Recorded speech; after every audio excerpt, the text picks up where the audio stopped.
You know, set now. Okay, so I'll call the Planning and Zoning Commission regular meeting to order. First item is roll call. Elsa Here. Michael P. Here. Sue Sutherland. Here. Steve Hutch. Here. Lauren Gothier, and we have Kevin. See that? No. Yeah. He's on- Yeah, he's up there. Was On the it? line here. Oh, yeah, yeah. So, Here. we have- They don't know. Yeah, so everybody's Mhm, except for our new alternate mhm. is here. So we have a quorum. Yep. Next, we have public hearings. So spec 24-007, Vista Point, Fairview. So we, Right, and as I noted in your agenda packet, we don't have all the information we need to close the public hearing. They had given us an extension to the January 28 meeting, so continue it at this Well, meeting and I'll immediately make a continue. motion to Please. continue the public hearing for Vista Point at Fairview till our next meeting, January 28th. Second. Second, any discussion on the motion? The vote on the motion to continue the public hearing 0007. All those in favor, say aye. Aye. Opposed, abstention, motion is carried unanimously. Next is a public hearing, spec 24-008, hotel conversion, 3 Gravel Street. Would you read the notice? Notice is hereby given that the following public hearing will be held January 14th, 2025 at 7 p.m. in Community Room 2, Town Hall Annex 134, Groton, Long Point Road, and virtually via the Zoom platform to hear the following special permit 24-0008 CAM 3 Gravel Street in 261918410180 MDD zone. Proposal is to convert a mixed-use building containing residential apartments and office space to a 7-room hotel. Review is per sections 5.1-7.a and 9.4 of the zoning regulations. Sal Caiola, Gravel Ventures LLC owner, Norman Thibault, Killingly Engineering Associates applicant. A Zoom meeting link will be posted to the town's website. Meeting calendar applications are on file and available for public inspection during normal business hours at the Planning Department, 134 Groton, Long Point Road, Groton, Connecticut. Okay. So just for information, the order of the public hearing, we'll have the applicant make a presentation. Town staff will make their presentation, and then we'll open it up to anyone in the public that would like to address the commission, and open it up to the commissioners for. Yeah, do we have those? Oh, it's on, yeah. Okay. We can't hear you. I'll try to speak. Okay. So we'll start with the applicant that make their presentation. Oh, yeah, if you wanna. Oh. Peter, let's put it down here. The camera will Oh, pick it yeah. up. Works better. We got an eye in this. Face it to the commission. Thanks. And this is a presentation for the public hearing, so. And you have to, Looks great. so we also have. Would you speak into the microphone? You can take it right off. There's One here too. There you go. There's that one and that one, and just state your name and Is this on? address. Can you hear me? Yes. Do you want us to promote Norm? Is he part of this? Yeah, no, Peter Springsteel, architect, 105 Star Street, Mr. Connecticut. The applicant and civil engineer is Norm Tebow of Killingly Engineering, and he's on Zoom here. So I guess I'll introduce this.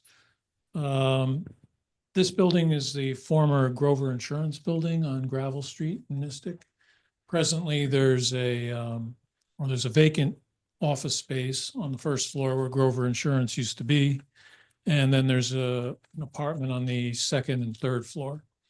And we're proposing to basically renovate the entire interior of the building to 7 hotel units. There'll be no expansion of the building other than creating some outdoor handicap accessibility structure, a ramp to get to the one accessible unit that we're going to have on the property.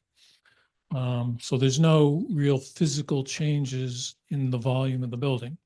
There are physical changes to the facade, and specifically this facade here, which faces south. Gravel Street runs along this facade here. We will be replacing some of the windows. We are creating this enhanced storefront on the entrance side of the building. And that's really the extent of what you're going to see on the outside being changed. So, Norm, I don't know if you want to introduce the site plan at this point in time. You can share that. And if you need, I have a physical copy of that site. Okay. Just let me know if you need to pull it out. Norm, would you prefer that we bring out the physical copy? We can put it right on the screen here. You're muted, Norm.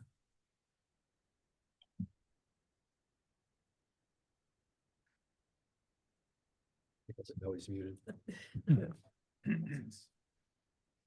We know that Clint was. Yeah.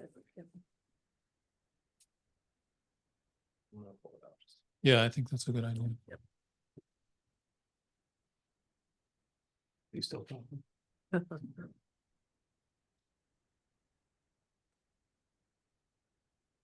Norm, you're muted. Calling it, I think. So if he's looking for the mute button, it's Yeah, on the I've very got it. left I've got bottom it. Thank side. you. Got it, okay. Yep. There you go. Yep. I don't see the site plan up on the screen, and I don't have, I'm trying to pull mine up. And for some reason I'm having difficulty sharing here. I don't know if anyone can see that screen. Norm, we just put it out on the table here. Okay, thank you. Thank you. So, essentially what the main element I think that is going to be changed on the site is that the applicant and owner is actually putting up a controlled access. It is an armed gate that anyone who is going to be staying at the facility, they'll get a code that they can use their phones to access the parking area so that they can get to the room that they're staying in. We are providing one handicapped parking place. There's going to be an EV charger that's going to be installed on the site as well, and that is right there. Thank you, Peter. And a total of 8 parking spaces on the northern side of the site. There are a couple of easements through the site. There's a sanitary sewer easement, and there's also a pedestrian access easement. And as part of the agreement, the owner has committed to keeping at least 4 to 5 feet of pedestrian access around the gate, so that that access can be utilized by pedestrians passing through the property to get through there and to the east. The actual coastal resource is to the east, across Gravel Street, and actually even behind the treatment plant. The sewer authority is directly across the street, and the coastal resource is on the eastern side of the building there. There are no impacts anticipated to the coastal resources here. There's no direct access to coastal resources. There are no improvements on site that are going to change anything that could potentially impact them. And as this is a redevelopment of an existing property, I do believe it meets the intention of the Plan of Conservation and Development and for protection of coastal resources.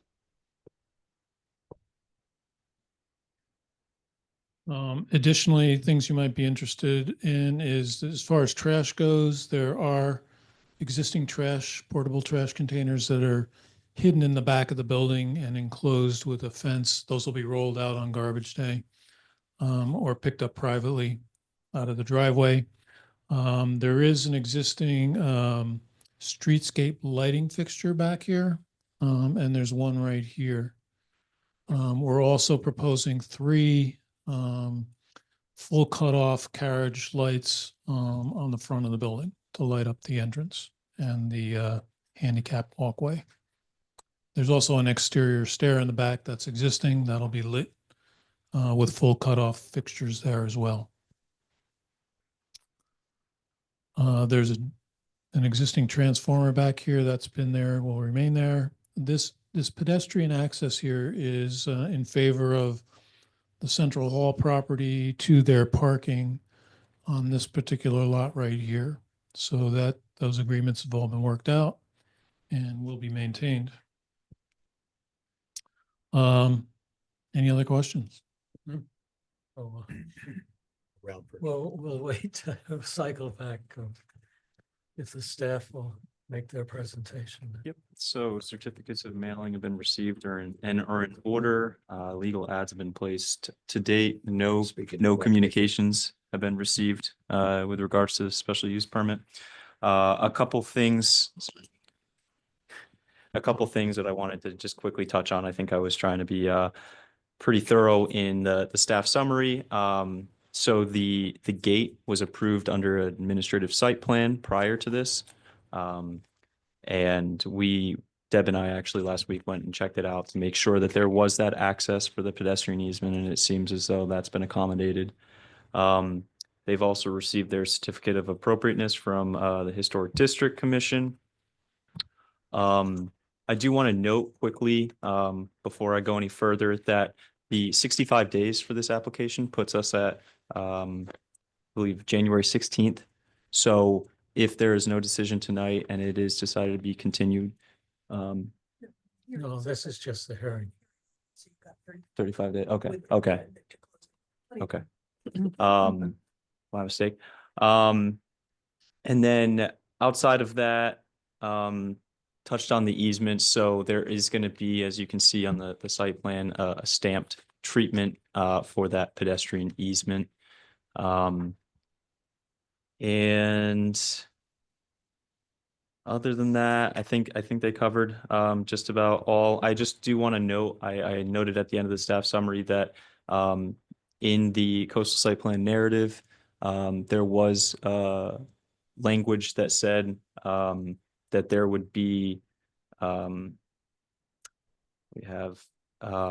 there would be measures taken on the site to prevent any kind of adverse impacts to the coastal area. That hasn't been shown on the plan just yet. So that will, because this isn't being heard with the site plan, that will be handled at that site plan application stage. Okay. So I'll open it up to public comment if they have anything to address us for. If you stand up, would you stand up at the podium and state your name and address for the record? Wendy McCauley and Ledger.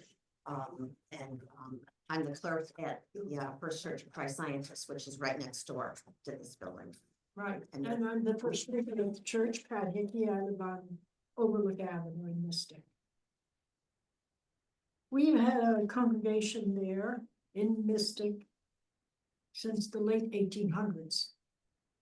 We've been in our building on Gravel Street for over 90 years. Unfortunately, we don't have a property big enough to have parking.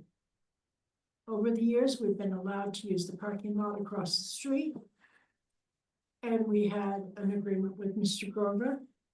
That's Mr. Brooks.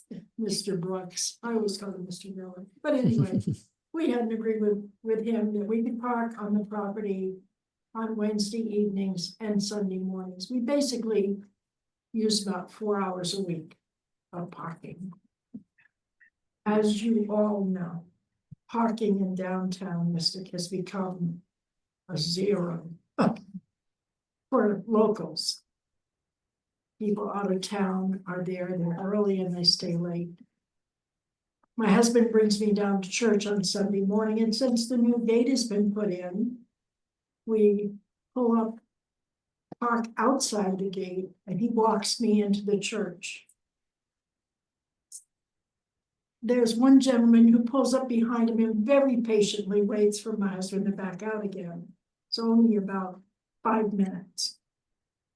But this new situation has impacted us quite greatly.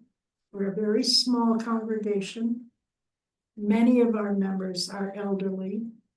We have a member who's in a wheelchair who can no longer come to church because of this situation. We have a handicapped, what do you call that? Ramp. Ramp, It is. but we can't access our handicap ramp. So this is, I think what we would like to have, if possible, yeah. we would like to possible. request a space. At least one space so that we can access the handicap parking. It's very difficult, there's lots of things that are difficult because of the location, our church not having its own driveway. It didn't used to be a problem, but No, it is a problem in recent it's years, become more and more of a problem every year. along with other, Gravel Yeah, Street residents. Gravel It's not, Street not residents. just us. Exactly. We can't park on the riverside, obviously. So we have like 4 or 5 spots in front of the church.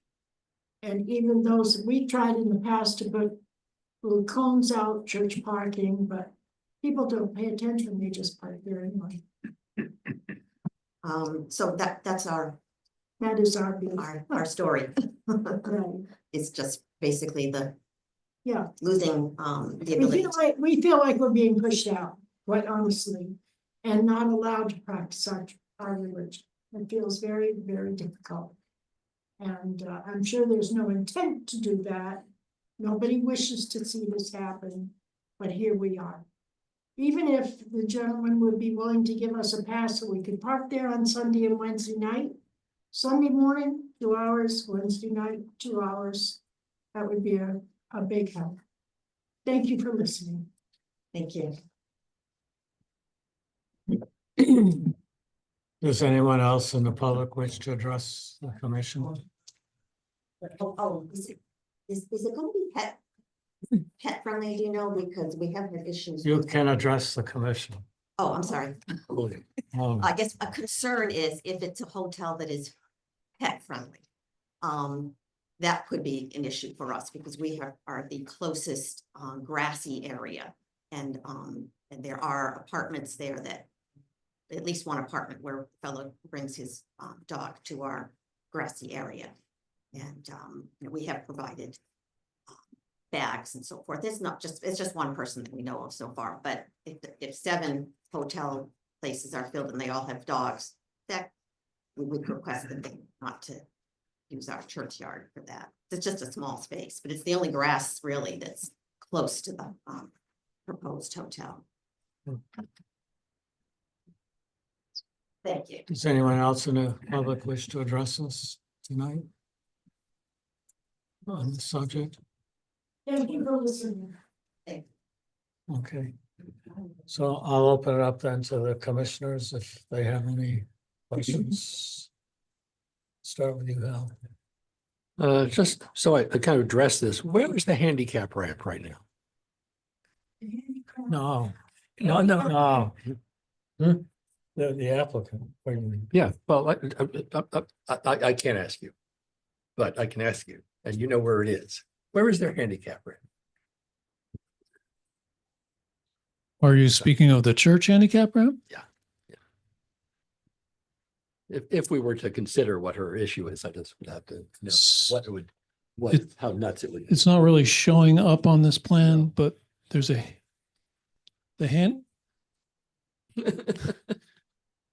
handicap space is right here. Oh, And there's a sidewalk that goes right to their ramp, which is at their door right here. Thank you. Thank you.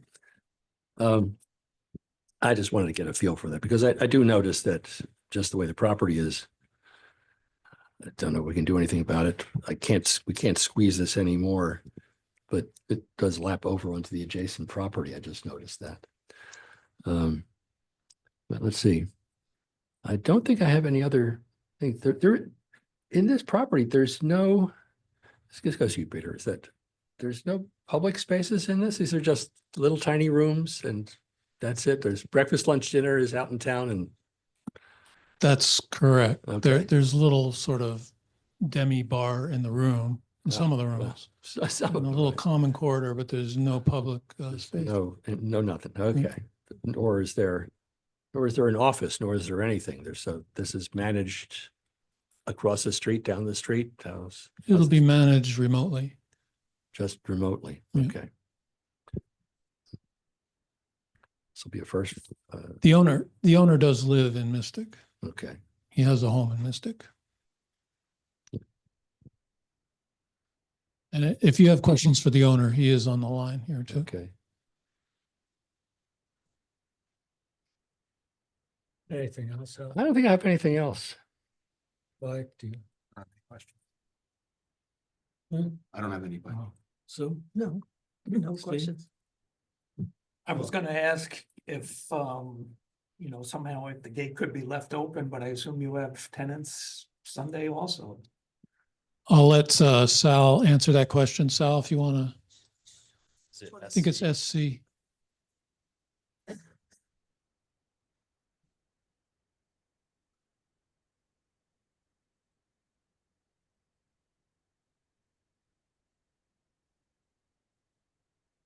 You should be able to talk now. Oh, he is. Okay.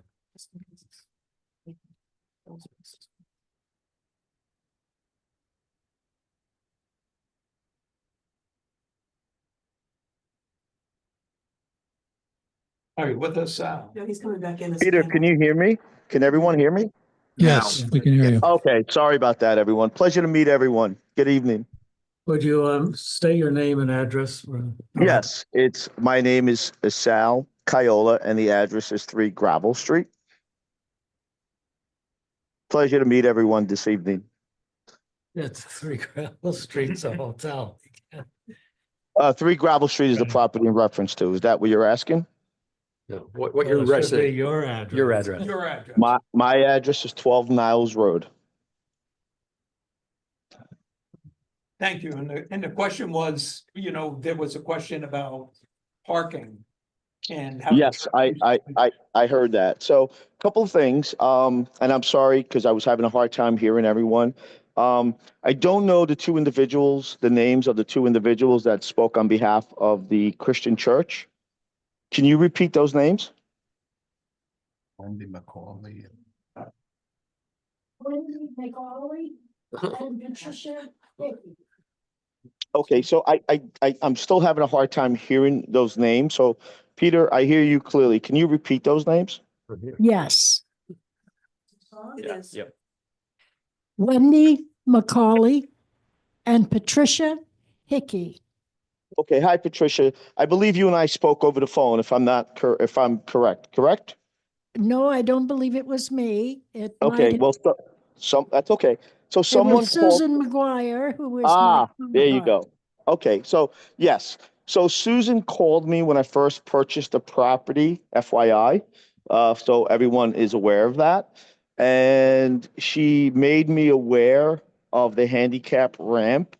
And I explained to her of the concern and the chaotic state of everyone parking in the parking lot. And Susan was going to speak to the parishioners and come back to me with options. I also spoke to Mr. Grover, and I asked Mr. Grover if there was a easement that I was not aware of with the church. And Mr. Grover stated that the agreement that they had with the church was that as long as they continued to purchase insurance from him, he would allow them to utilize the parking lot. as I expressed to the representative, I am open to working with them. And I was awaiting that they would come back to me with a understanding, a proposal, something that obviously, I can try to accommodate them. As far as the 7-room hotel, currently it is not proposed for pets. And obviously I would never allow people to go on other people's private property to utilize their grass. And this is not only being managed remotely, but there is a local management company. In addition to, I am also in town that will be managing this. So there is a third-party management company. Peter is not aware of that because that's not part of his architectural duties. But yes, I am open to discussing. I'm open to discussing any potential accommodation for the parishioners. But I have not heard back from them. And as I stated, Peter stated, we recently got approved for the gate. And there are only 2 existing easements. And obviously we are going to comply with Central Hall and the sewer easement, as well as the easement for the building owner, Jerry Upright, that owns the address. I don't know the address for Chapter 1. So again, I'm a friendly guy that's looking to help, but I have not heard back from anyone from the representative of the church. Oh, and that sometimes things fall through the cracks. We were waiting to hear from you. So Yeah, terribly sorry perhaps. about that. All right. But hopefully we can work something out. It's like I say, it's 4 hours a week. And if we can work out, especially with the handicap entrance, if that could be honored, that would be wonderful. And look forward to hearing from you as of now as to what kind of an accommodation you have in mind that can work for everybody. That would be we would be very grateful. Thank you. I have no more questions. Lauren, do you have any So, questions? yeah, 7 rooms, 8 spots, no employees on site. There's a little lobby there. Nobody's sitting there checking folks in, grabbing keys. That's correct. Okay. Yeah, And well, there's technology is a wonderful thing. So there are people that are managing the access, and there are cameras. As I said, there's a third-party management company as well. So people are not just coming and going as they please. no, I've seen this set up with Airbnbs before. You get like a key from an off-site location and you go to the actual place. And yeah, I got that. But, and then like a cleaner. Oh, Does our absolutely. cleaner- Full staff, full-time cleaner. And as I said, I'm pretty obsessive with controls. So I will be on and off the site as well. That's it. Thanks. Anything else? Kevin, do you have any questions? I just had a question for staff. So this is essentially just a CAM, not a site plan, correct? Yes, the site plan will be part of a separate application, will be heard separately. It's a special permit with associated coastal site plan. And then you Right. will see again later on a site plan with an associated coastal site plan. Great. I'd have questions there. Thank you, Mr. Chair. I have no questions. Okay. Yeah, could you explain how this actually operates? I mean, how do you advertise or get people in, and how do you log them in and log them out? I'm assuming that's a question for ownership. Yeah. So there's going to be a website. We have a management company that will obviously have to log on to the website. There's a complete background check of the individuals. As far as, who they are, we're not looking to promote to young people that are planning on partying. That's a big investment on my part. I'm catering to the families, adults, that are looking to enjoy what Mystic has to offer. And actually collaborate with the local businesses. I've chatted with local businesses about the facility. And everyone is eager to have an affordable place to enjoy Mystic. You know, we're not competing against the Whalers Inn. We're not competing against your $100 a night Airbnb, you know, teenagers. I'm a little too old for that. I have no patience for that. I am looking to have a wonderful place in Mystic that people can enjoy, young adults and people with young, you know, with kids that can enjoy Mystic. You know, how do they get access to the room? Do you just give them a key code? So it's very That simple. expires at a certain time? Exactly. Yes, sir. Yes, sir. So, as I said, technology is a wonderful thing. We have, not only do we have a key code, that's going to be on a lock. If that does not function, then we have a key fob that they'll be able to access. And if that fails, I have a management company that can be there. And if that fails, I will be there. So I have 4 backups. All right. And by the way, the same operates with the gate.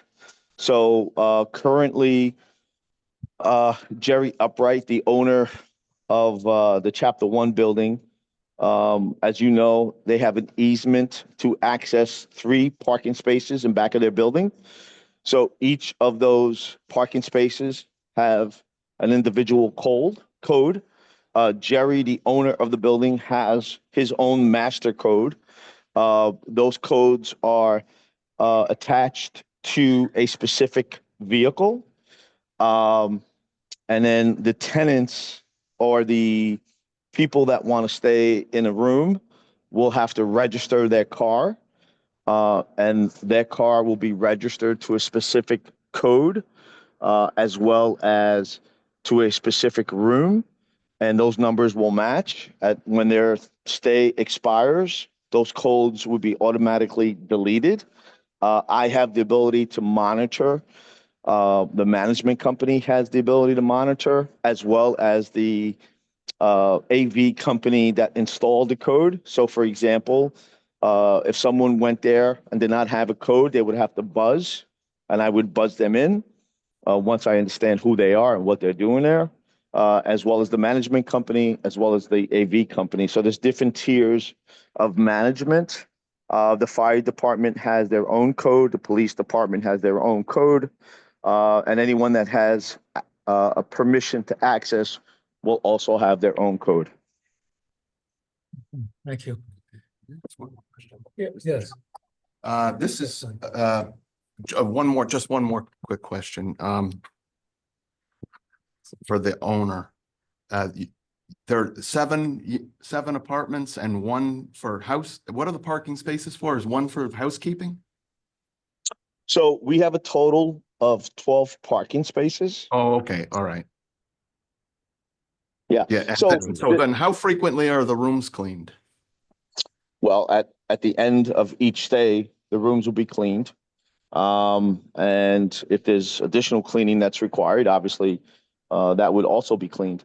But we have, I believe, Peter, you can speak of this, how many parking spaces are required per room, but we essentially have almost 1.5 parking spaces per room. Thank you. Yeah, I believe it's 1 space per room required. Yeah. So we have, so the confusion there is everyone was parking in the parking lot haphazardly, very chaotic and very dangerous, especially from a life safety perspective. I witnessed it myself for the duration of my ownership, hence why we asked for approval for the gate, and hence why we are trying to manage the safetiness of everyone involved in the surrounding area.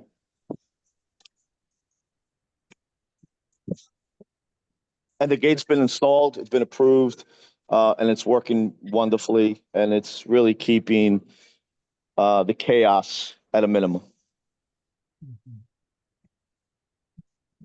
Does anyone else in the public wish to address this?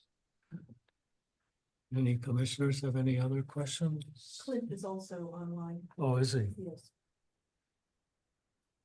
Clint, welcome to the meeting. Do you have any questions or comments on the application? I'm good. Okay.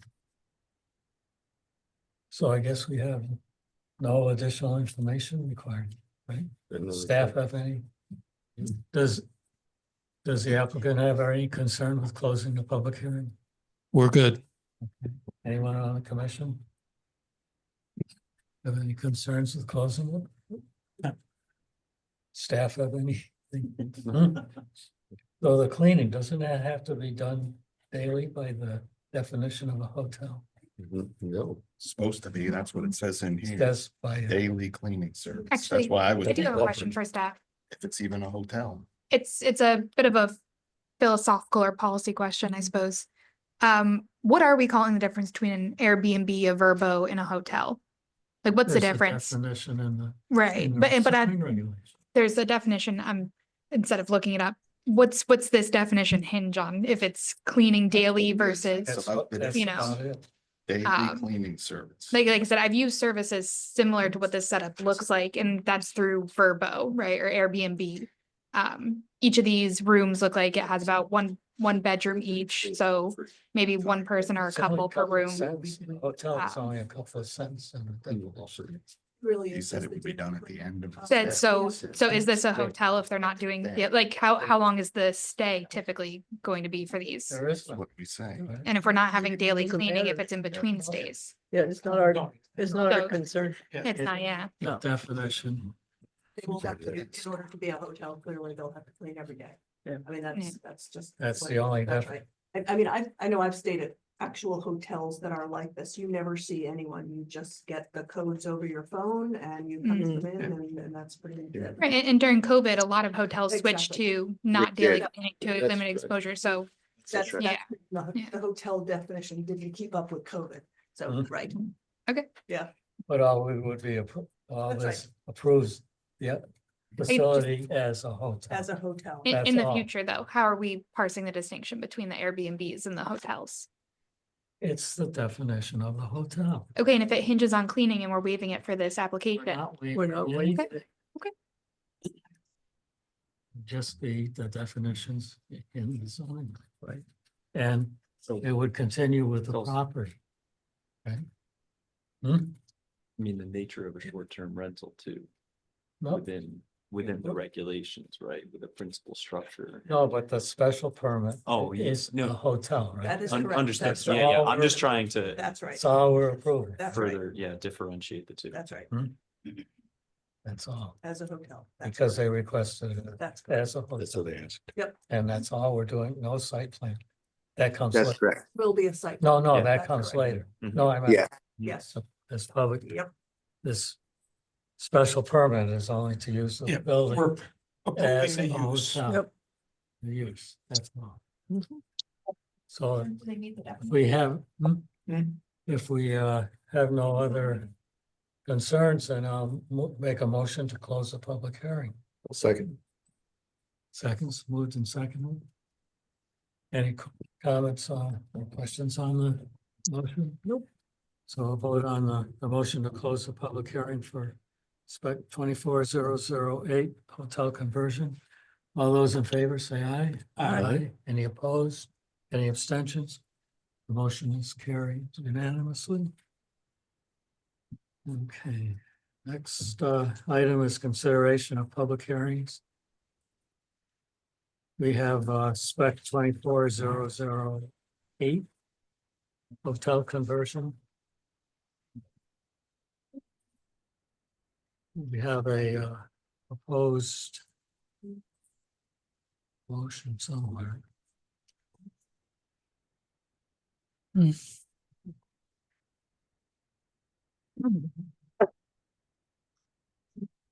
We, How do we get this fellow's phone number? You know? You could But put you staff. talk to staff after, outside of the meeting. So we have been provided with a proposed motion. Does anyone have concern Does anybody need a copy? with it? So what are we, No, we have a proposed motion. yeah, I should have. Oh.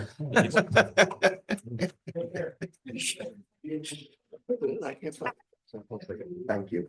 Kevin said he would. This is the cam, right? Yeah, right. Yeah, it's got. You won't see that for maybe 2 minutes. So all this does is approve the use Yeah. of the building. Yeah.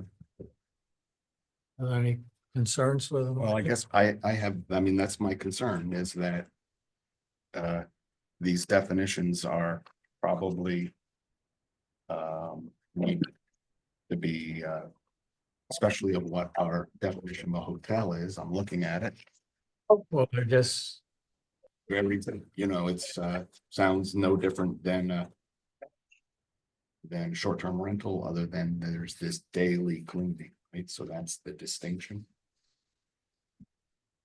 For now. Well, a No, lot more than a short-term rental. Remember all those things we approved? Yeah, no, okay, well, So yeah. it's quite robust. And what a short-term rental, and what you have to Yeah. do. but all we'd be is allowing this building to be used as a hotel, which is defined in the Yeah. zoning regulations. Yeah. All right. I And mean, that's something we can address at the site plan stage. But if well, it's I site- realize that. I just don't Absolutely. want to go beyond something and then not have brought it Right. up and. But if it's a facility, miss the the way it opportunity. is. Yeah, no, and the thing is that truthfully, like, none of my business. I mean, it is our business, but how often people clean their rooms isn't, it's gotta be cleaned, kept clean. But if it doesn't meet the definition, then it doesn't meet the definition. Mhm. Simple as that. I think it might just have to do with the supervision of the rooms. Not how clean it is. The cleaning service could go. Well, in there and that's, spray- you and may be spray right. Lysol No, and you say, certainly okay, are probably right, but that's not what the definition is. That's the difference is So we- daily cleaning. We need to Mhm. tweak You that. don't do daily cleaning, Yeah. then you Because don't. on a short-term rental, the people renting it have to clean it and pay for cleaning at the end. Oh, we hope so. No, no, that's part of the bill. When you get your bill, you've got to pay it up front before they give you. the All right, fee. I just wanted to put it out there. Maybe we can have this conversation again, Yes. or maybe we need to work on that hotel motel definition. We do. Okay, so I'll make a motion, to approve special permit 24008 Mystic River and 3 Gravel Street to allow for a 7-room hotel in the MDD zone. Findings and reasons for approval. The commission finds that this application as condition complies with zoning regulations section 5.1-7.a motel/motel in section 3.3-2.b in that it will maintain the unique qualities of Mystic and is in keeping with the goals of the Plan of Conservation and Development. The commission also finds that this application complies with the special permit criteria in section 9.4-6 of the zoning regulations, and that does not alter the essential characteristics of the Mystic area, does not cause traffic congestion or safety conflicts, does not conflict with the purposes of these regulations, and will reasonably minimize the potential environmental impacts on adjacent water bodies, including Long Island Sound. Is there a second? Second? Moved and second. Any discussion on the motion? Hearing none, we'll vote on the motion to approve the special permit 24008. All those in favor say aye. Aye. Any opposed? Any abstentions? Motion to carry unanimously. We'll make a motion to approve the coastal site plan application for SP 24-008 based upon the following findings and subject to modifications at the site plan stage. The commission hereby finds that the application is modified, is consistent with all applicable goals and policies of CGS 22A-92 and incorporates all reasonable measures which would mitigate adverse impacts of the proposed activity on both coastal resources and on existing and future water-dependent activities. Is there a second? Second. Moved and seconded. Any discussion on the motion? So we'll vote on the motion then to approve the CAM for 008. All those in favor say aye. Aye. Any opposed? Any abstentions? Motion is carried unanimously.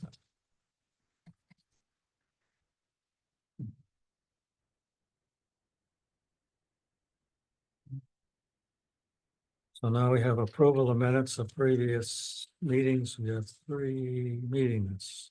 I'll entertain a motion to approve the minutes of November 25th, 2024 joint special meeting minutes. So moved. Moved as a Second. Second. Moved and seconded. Does anyone have any corrections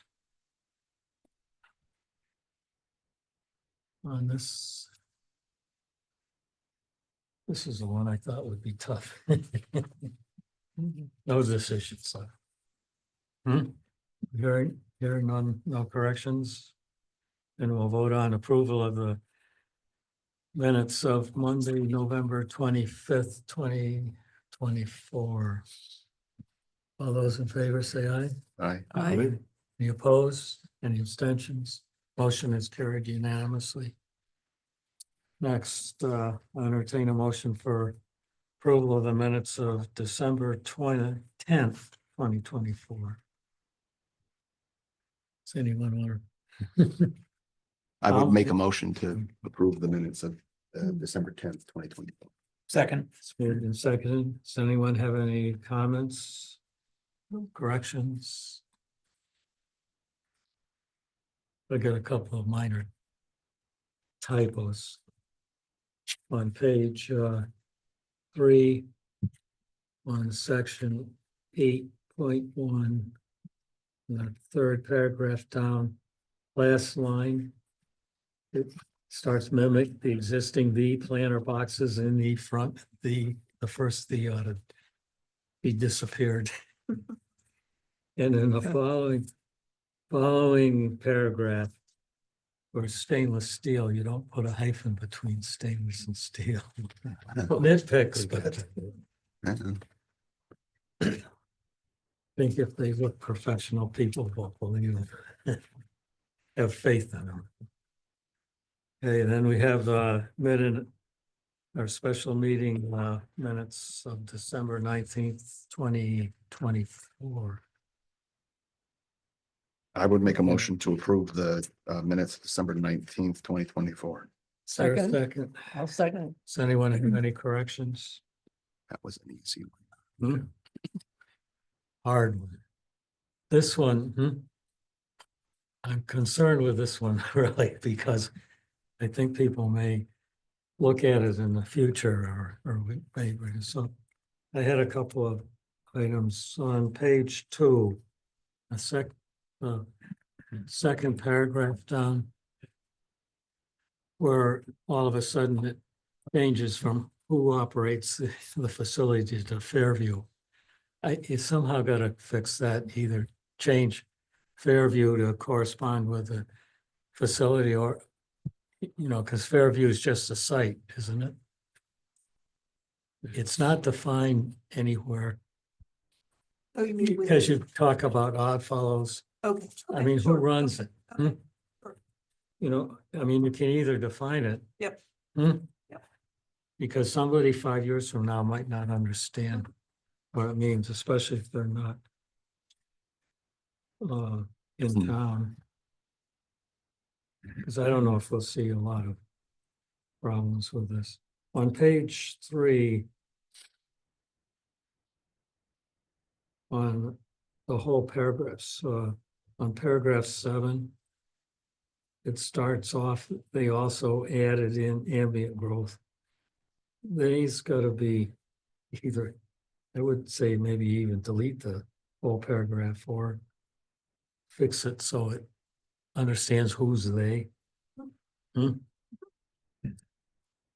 And also, so right in the next line, not been built yet, I think that's it's, that paragraph needs some help, just. Okay, yep. I mean, it maybe can be deleted, I don't know if it's necessary. But since it addresses traffic and people may be concerned with it.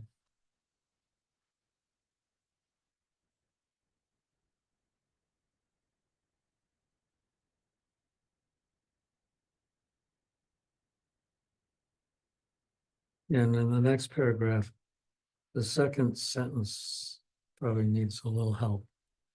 Where it says parking garages underneath the buildings will be hidden due being built. Oh, I yeah. don't care whether it's in there or not. Yep. But and in the paragraph 2 down below where it starts,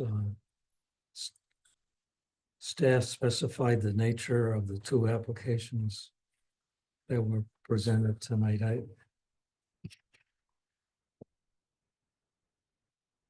don't know if that's really a good. Just, Yeah, strike tonight. yeah, some of these you could Yep. just take out, just so they're not confusing and somebody gets misled by them. That's all I had then. Because this may be a contentious item since it's so big. I don't want to get us in trouble. Does anyone have any other items? Then we'll vote on the motion to approve December 19th minutes as amended. All those in favor say aye. Aye. Any opposed? Any abstentions? Motion is carried unanimously. Okay, next we have our public communications. Does anyone in the public wish to address us? Nobody's raised their hand. No hands. No hands? Okay. Does anyone on the commission have anything? Does staff have any? Okay. And then no special permit subdivision site plans. We have site plans for SIT 240017 multifamily residential development. Route 12. Is he gonna? So Ed Wenke is rejoining as panelist. He will be Is he presenting. gonna be the one application. presenting to Yeah, us? he will, as well as Peter Spitz. Yes. Yeah, Ed is just rejoining us as a panelist, so he can share a screen. Eric's calling, so he needs his early. Oh, is he? Okay, very good. Thank you. Do we have the site plan drawings? We do, but Ed can share his screen as well. Oh, you can. Yes. Yeah, I'm going to share the screen. Can I start? You can. Hi, everybody. Ed Wenke here. For the record, a professional engineer. I am the site engineer responsible for the design of this site. It's located at 1002 Connecticut Route 12. I'm going to share my screen with you so you can see what we're talking about here. So the first thing we're going to see is this aerial shot. Can everybody see this? Not yet. Okay. There it is. Okay, this is the aerial photo taken from the town GIS maps. This site contains about 2.5 acres. It's outlined in red here.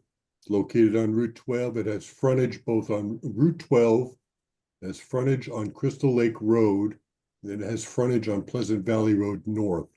It's located directly across from the subbase. It is a zoned CN commercial neighborhood. Adjacent properties, we have a church next door. We have single family up on this side of Pleasant Valley Road North, single family. We have single family, we have duplex, and then we have auto repair and auto/sales uses adjacent to us off the corner of Route 12 and Crystal Lake Road. The site itself contains no wetlands, no regulated areas. It is not located in the CAM. It's not located in your Water Resource Protection District, not within 500 feet of another municipality. And it's 100% outside of the 100-year floodplain. So, as you can see, currently the site has been developed about, we're figuring 1964. There's an existing 6,000 square foot, one-story building on this site right now. It's the Napa Auto Parts Store. I'm sure you're all familiar with it. The access off of that right now currently is off a 40-foot wide paved driveway off of Route 12 into a paved parking area right here. The balance of this site all the way around up to Crystal Lake Road and Pleasant Valley Road North is undeveloped, wooded, and sloping. I'm going to change my screen here. So let me just see if I can't figure out how to get that off here.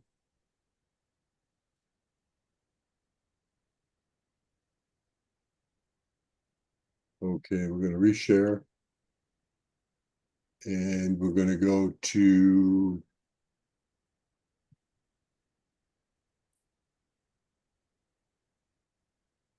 let me just see here.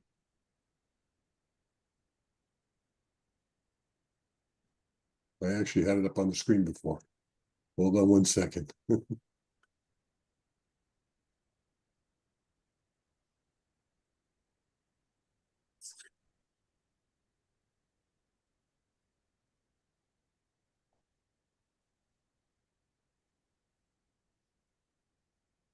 Sorry, I just blanked it off my screen.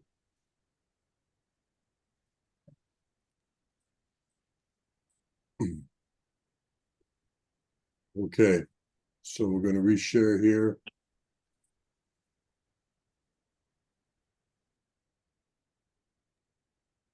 I want to share this screen, which I'm not sure which one is sharing.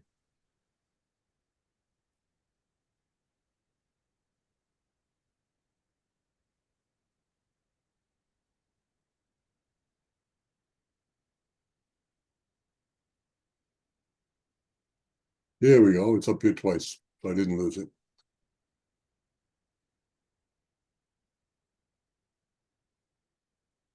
Okay, can you see the site plan? Yes, we're good.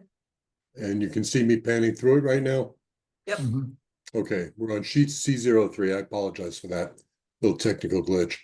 Okay, so this is the existing current conditions. You can see the existing building. You can see the sloped areas in the back. The shaded area here represents slopes in excess of 25%. Everything else is less than 25% in that area.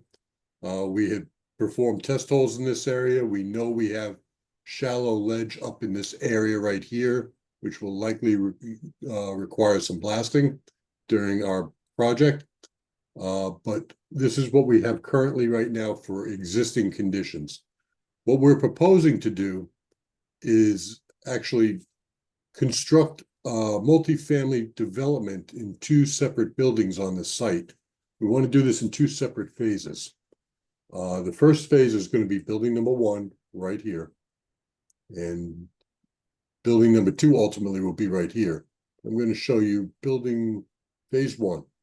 This is phase 1 site plan. Can everybody see that? You're looking at sheet C04. Is everybody with me? Yep, we're good. Okay. All right. So phase 1, building number 1 is located right here. Building number 1 is going to have 29 1- and 2-bedroom flat units. It's going to be a 3-story multifamily building with parking garage underneath. The parking garage is going to be an open parking garage, and it's going to have 24 spaces within the garage. Down below, the existing commercial building, the Napa building, is under lease currently right now. It's my understanding that lease expires somewhere around 2026. So it'll be next year sometime.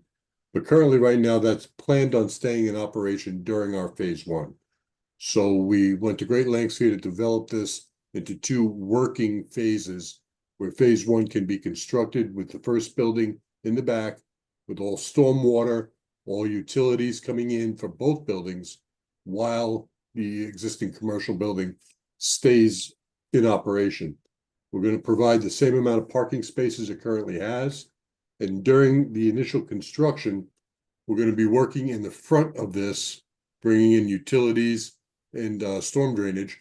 And so consequently, we may have to do a parking share with the church next door, who they've already verbally agreed to do that, to allow patrons to park over there. The initial construction of the first phase interruption of the commercial use is estimated to be somewhere between 2 and 4 weeks.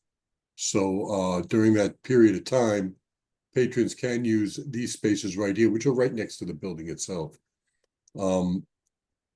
As far as phase 1 recreation area, we have an outdoor recreation area here. We have an outdoor recreation here, which is going to be basically an outdoor lounging and seating area. We have a bocce ball court in this area. I'm going to move over to the next sheet. Storm drainage. Storm drainage on this site, because we are increasing the impervious area for both phases for the full build out, we obviously have an increase in stormwater runoff.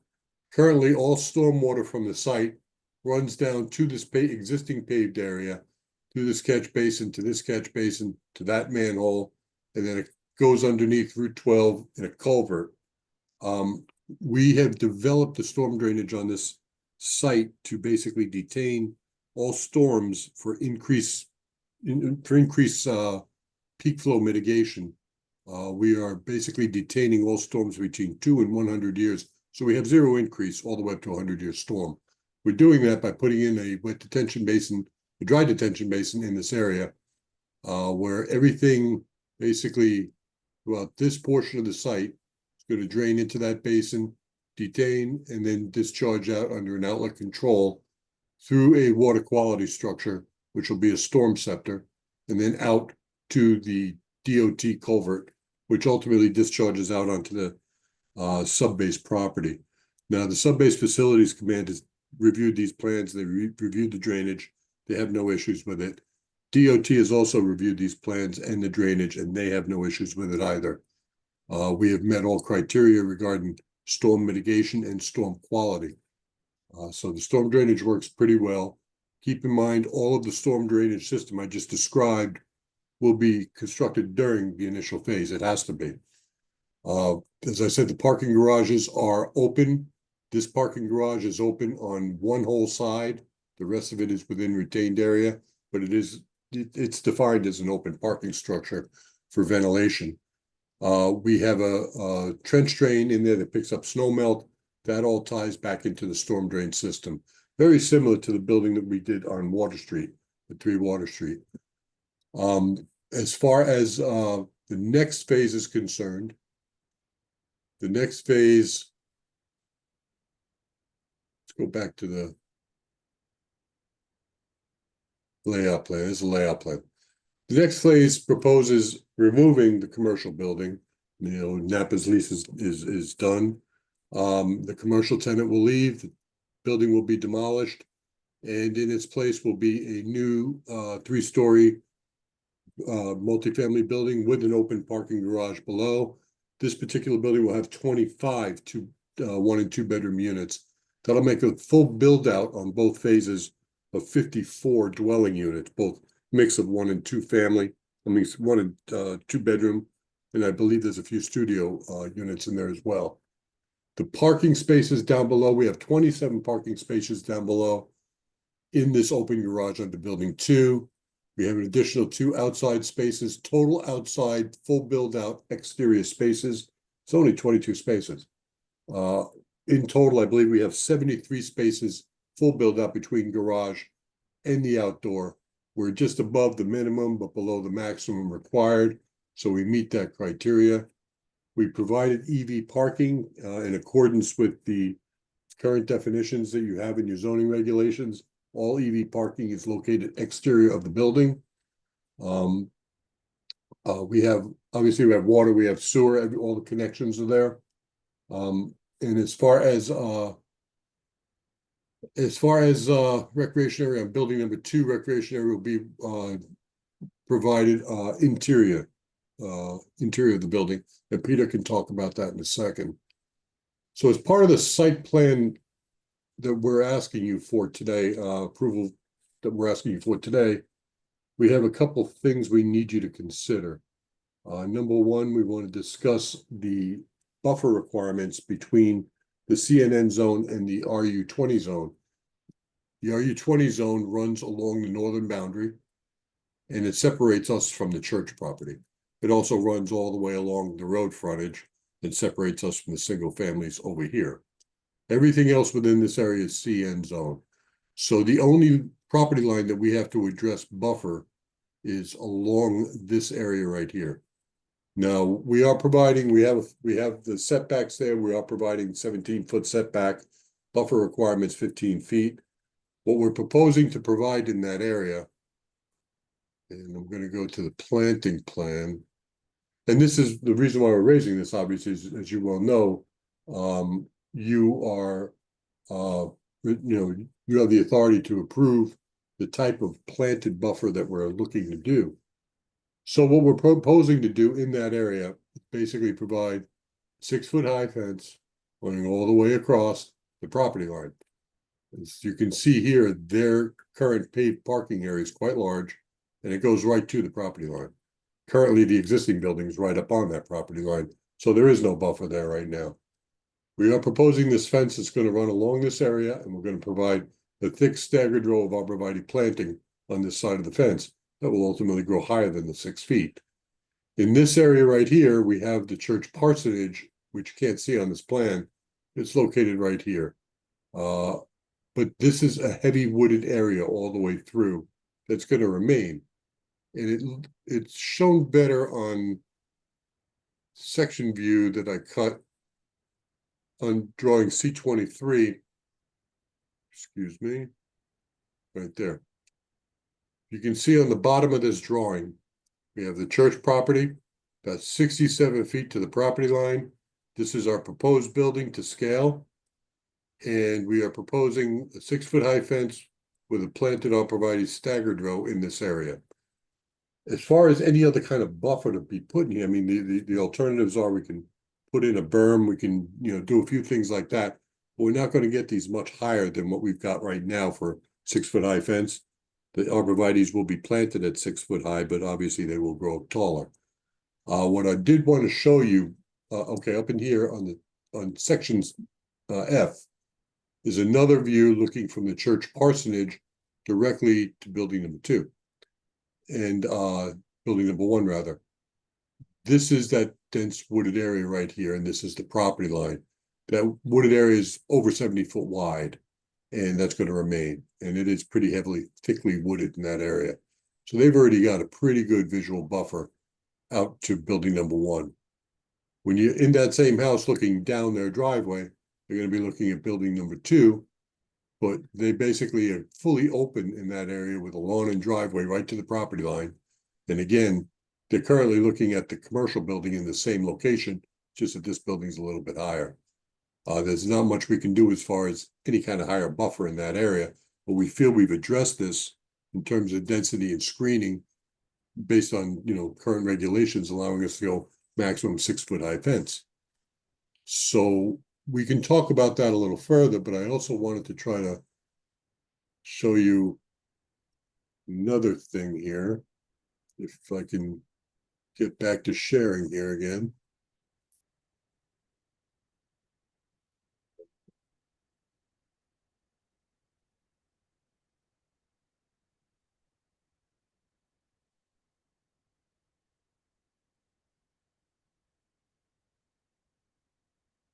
Let's see, let's go back to share. There we go. Okay. Where did that other thing go?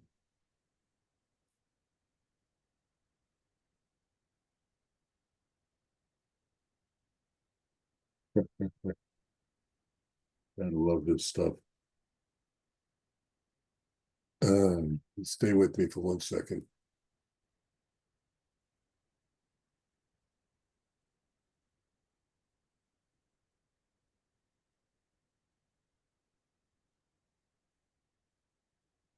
Okay. This is a photo taken of that exact area I was talking about with the buffer along the residential property line. This is the current back wall, the north wall of the commercial building. Property line runs pretty much right along through here. And this is the parking lot up to the church and the parsonage here. But this shot clearly shows from the parsonage straight on over to the rear of our property, which is where building number 1 is. That's all heavily wooded. So they've got great buffer there. This is currently what they're seeing right now with that north wall of the commercial building. And this is the church and the side wall, the south wall, that's going to be facing our property. So you can see all the windows are up high, and it's also in the bump out area. I'm not sure what portion of the church that is, but I got to imagine that's got to be part of their community rooms. But that's the wall that actually faces our property. So I wanted you to be able to see that. So we're going to go back to sharing again. And actually, yeah, no, let's just go back to sharing again.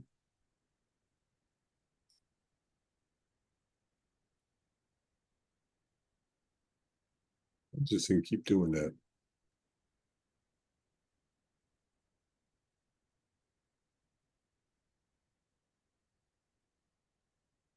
There we go.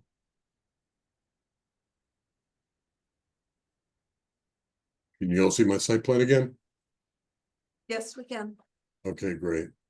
So the next thing that we're asking you for is not a waiver. This is elimination of the requirements for putting in a sidewalk, primarily along the frontage of Crystal Lake Road and Pleasant Valley Road. Let me go back to the right here. We are proposing a sidewalk along the frontage of Route 12. That's a given. So we're proposing a brand new sidewalk from property line to property line frontage with the driveway crossing and handicap ramps. The sidewalk requirements along this frontage and along this frontage, we are requesting for you to consider not requiring that, primarily because we have issues with topography in that area. We have some steep drop-offs right along the edge of the shoulder of the road here, so much so that there's a guardrail that runs right along through here. And also the fact that this area really is not recommended for sidewalks based on your trail regulations and bike path ordinances. They don't require any sidewalks in this area. So we're requesting that you consider eliminating the requirements for the sidewalks in here. And again, I'm going to try this again to share with you the pics. Can you see this? The picture? Yep. Oh, great. I'm actually mastering this. Okay. This is the road going up Crystal Lake Road, and this is the side of the road that we'd be looking at. There are no sidewalks there. There's a short little piece of sidewalk in front here, but our property starts way up here beyond that car. And let's see, this is where the guardrail is. This is where the steep drop-off goes off. Going the wrong way. This is the intersection of Pleasant Valley Road North and Crystal Lake Road.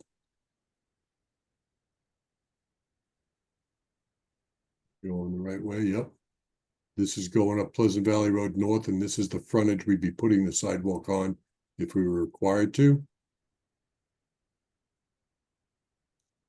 And this is a view down Crystal Lake Road right down to Route 12 from Pleasant Valley Road North.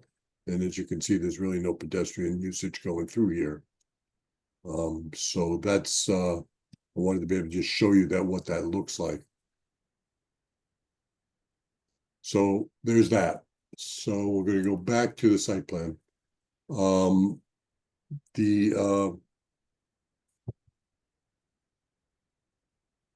There was one more thing we needed to ask you for. I forgot what it was, but it'll come to me. Okay, and that's it as far as my presentation is concerned. I'm happy to answer any of your questions. Peter, do you want to chime in on any of the building? Yeah, I'll present the building now. Okay.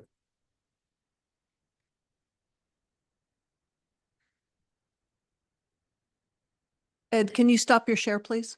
I will do that.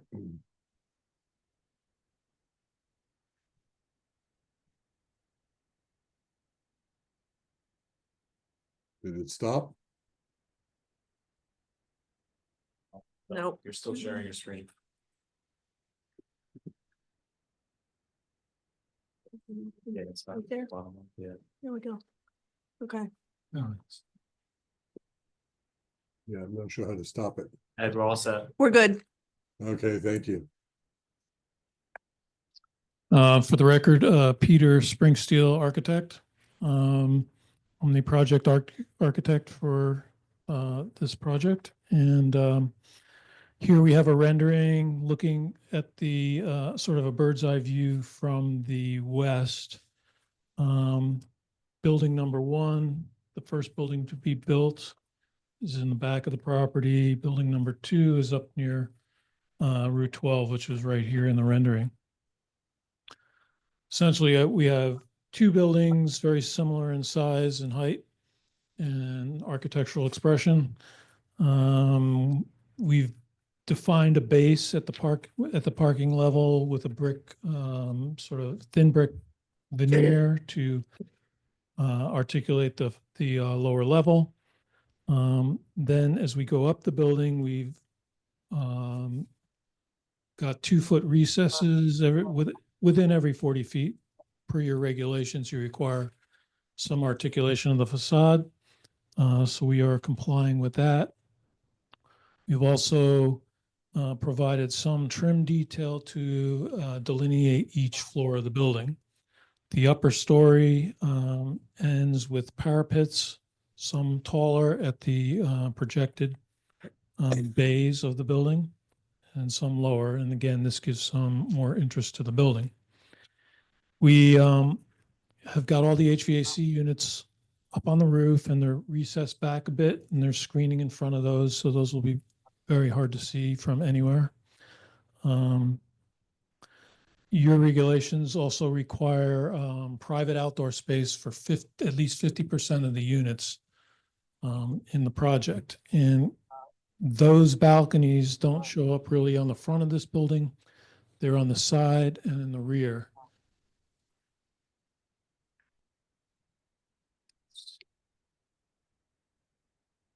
I need two hands.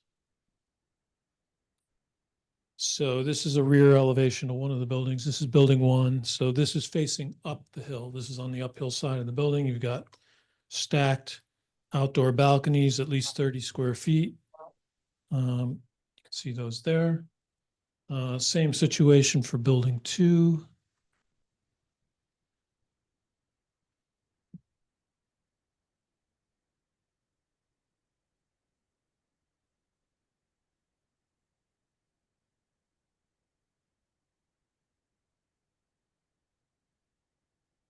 Here we go. This is the facade that faces the church parking lot.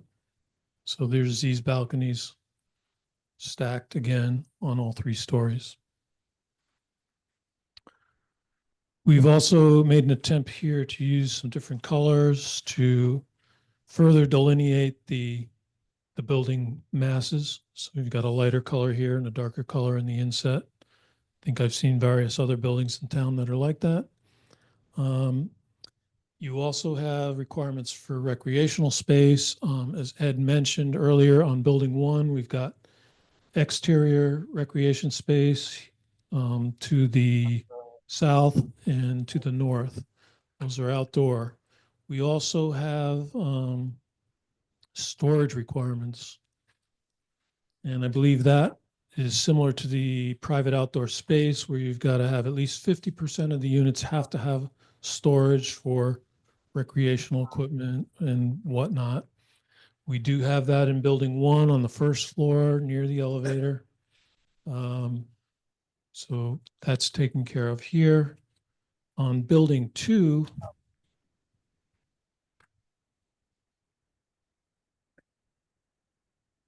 also on the first floor, we have some indoor recreation space or amenities.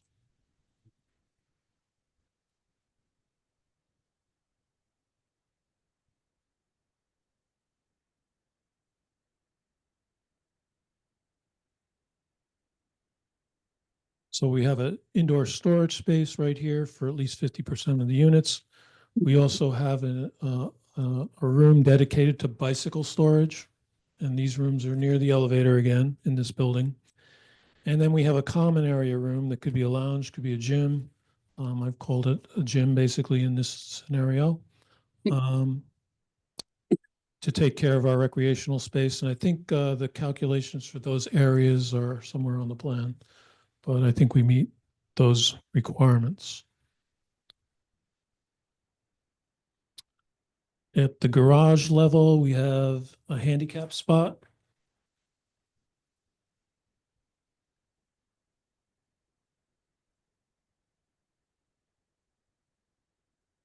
This is the building 2 garage plan. In this building, you're coming in from the end of the building. You're driving in from the end of the building. We have an elevator at the very end here, and there's supposed to be a handicap spot here. This is not marked as handicap, but this width is a handicap spot right there. In building 1, you're entering the building from this direction, and you can see that in the rendering here. So this is building 2, Route 12 again. You come in the driveway and you come in the garage there. There are some parking spaces out front. Building 2, you're coming in the center of the building right here. Again, parking spaces out front. Main entrances here and here on both of these buildings, adjacent to some of these parking spaces. There is an internal sidewalk that runs down along the front of the building out to Route 12. It's not rendered in here, but on the site plan, it does show connecting up to the sidewalk along Route 12. These 2 outdoor recreational spaces, they have to be handicap accessible. And basically what happens is the elevator gets you to the first floor.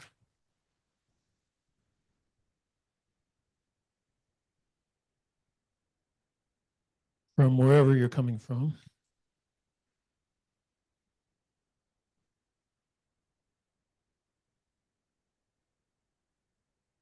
So there's the elevator hooking up all the floors. You come out into the lobby and then you walk through essentially the stairwell to an outdoor door that'll be handicap accessible.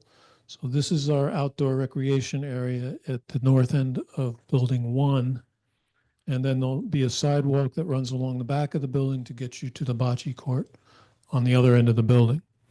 So that's our accessibility scheme. Residents from building 2 can come into this building and use those facilities as well.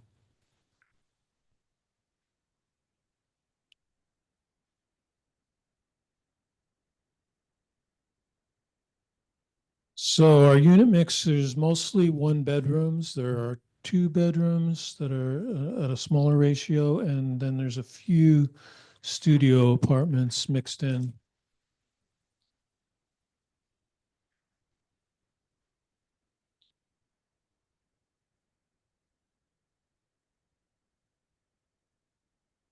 And I think that summary is here on each page of the plan. There's a summary of the unit mixes. We also have a requirement for laundry. You have to have at least 1 laundry for every 10 units. We have laundry in every unit. Covered private outdoor space, and we covered building form in that we have to have these jogs, which you can see here in the floor plan as well as the rendering.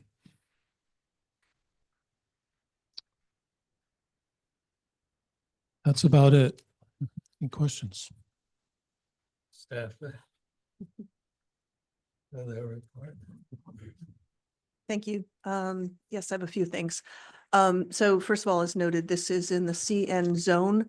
Multi-unit developments are allowed just subject to conditions. There's no maximum density or minimum lot area. Your unit count, basically you back into that by meeting all of the other zoning regulations in terms of parking and landscaping. That limits how many units you can put on the site. Currently, there is an auto parts store on the site, and it has been there since well, the site plan was approved in 1964. So it has been there since then. That's been the only use on the site. And as noted, there are two buildings here, two phases.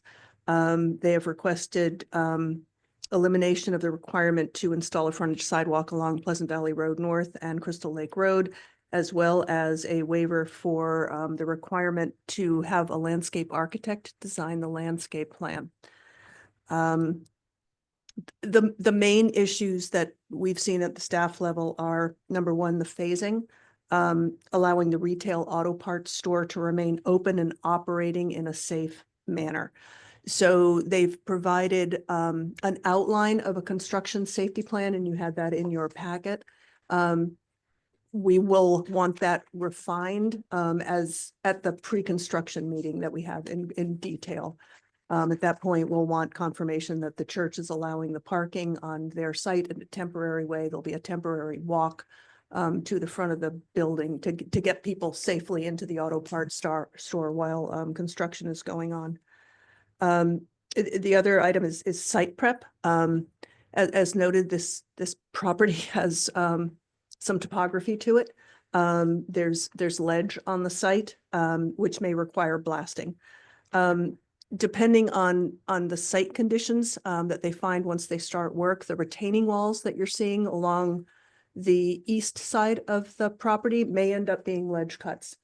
Not sure which it's going to be. They probably won't know until they actually get into the site. If indeed they turn out to be ledge cuts, we're going to require a geotechnical engineer certifying the stability of the ledge. There's already the notes on the plan and the applicant understands that. Any blasting obviously has to be coordinated with the Navy. Also in your packet were the comments from the Navy. Apparently they have some fuel tanks, lines, and some other sensitive items that are fairly close by that could be impacted by blasting. And so they want a close coordination if indeed they have to blast. And obviously the permitting will be done by the fire marshal's office.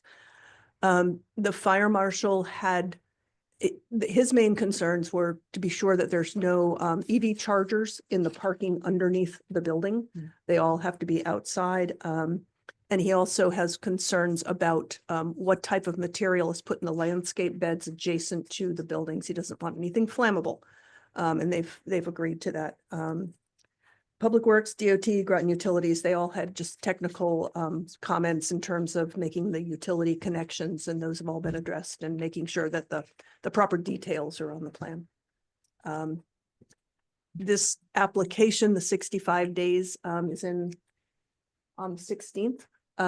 The applicant understands that if you need additional information before making a decision, they've agreed to give a two-week extension. That's all I have. I'll open it up to commissioners if they have any questions. Start with you, Hannah. No. For the most part, I'm good with it. It's another job of putting 10 pounds of stuff in a 5-pound box. So I get that. You did provide sections which describes the impact as this thing climbs up the hill. So it's how much, here's a technical item I'm not sure of, but you probably have on the tip of your tongue now. How much of the area needs to be open on the parking lot so it can just be naturally ventilated? So The parking under the building. Yeah, the parking under the building, there's a formula for area of openings and length of openings. Okay. And actually, I think maybe Ed misspoke on building 1. It's actually going to be defined as an enclosed garage, even though it's open, and we'll be ventilating that garage. Building number 2 is an open garage by definition. Okay. So is it open all the way along the north wall too, or is there openings along the north wall? Not on building 1. On building 2. On building 2, yes. Yeah, there's openings on the north side and the south side. Well, yeah, south definitely, west and east. Yeah. Well, east, maybe not, because you're going up the hill. Yeah, on the west side, there's Mostly a was looking at the big north. opening. The interest of that has to do with the landscape.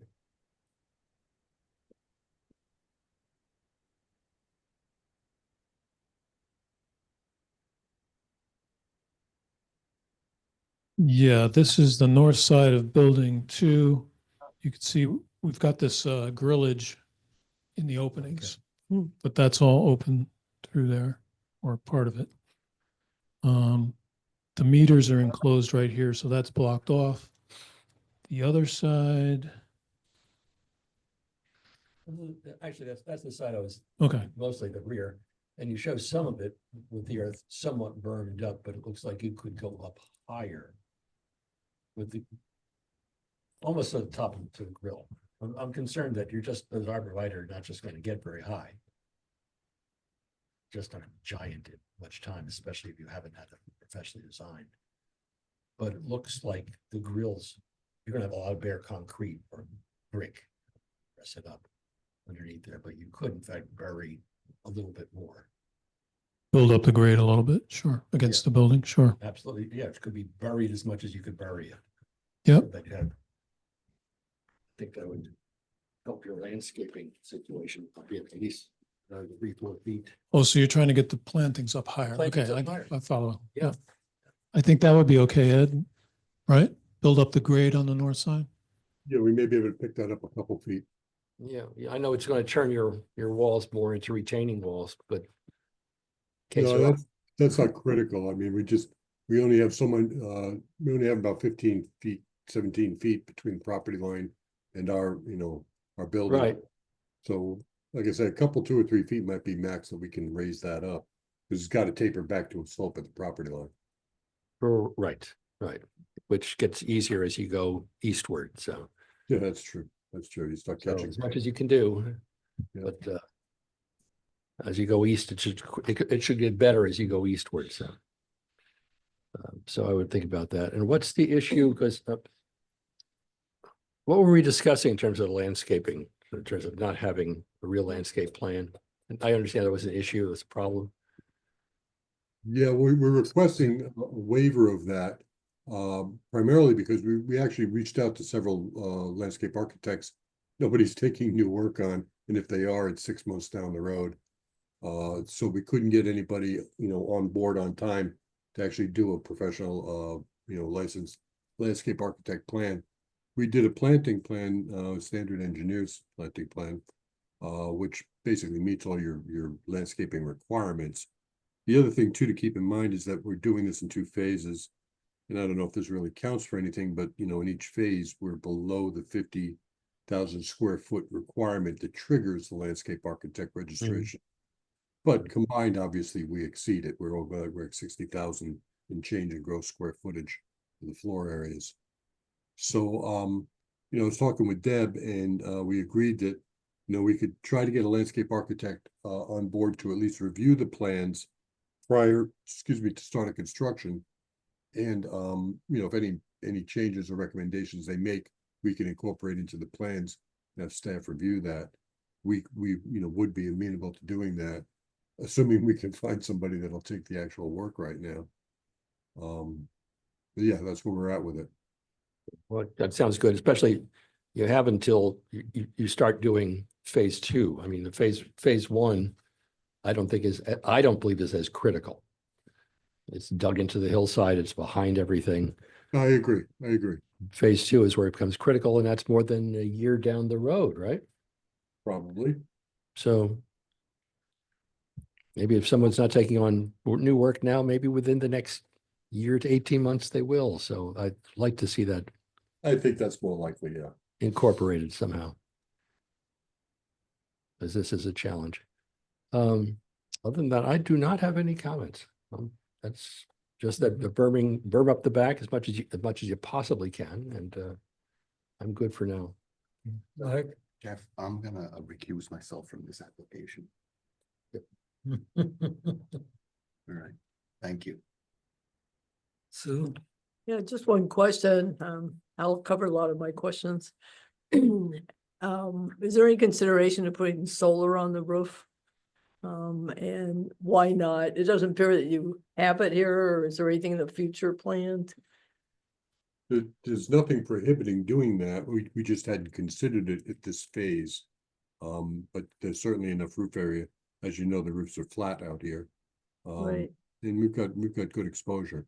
but we Hmm. haven't considered that at this phase yet. Well, what time would you consider that? For example, I mean, That it would seems be- you'd save money on this thing, especially as a rental, so, Yeah, that would be up to the owner. right? We're currently looking at the options right now. Oh, you are? What's the name? Cody Blake, 3 Water Street, Mystic, Connecticut. Currently, we are looking into the solar options along with the EV. So when we get into a little more, we have a better understanding of it. We'll let the commission know. Okay. Thank you. And I think we can hide it on the roof and they can pitch the panels to the right angle. Wants to.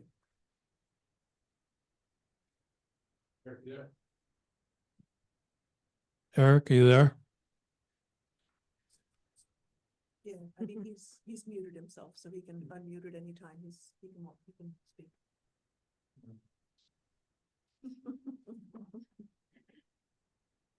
That's it. Anything else? Nope. Steve? Just a quick question. The original properties, they weren't, those weren't special permits, were they?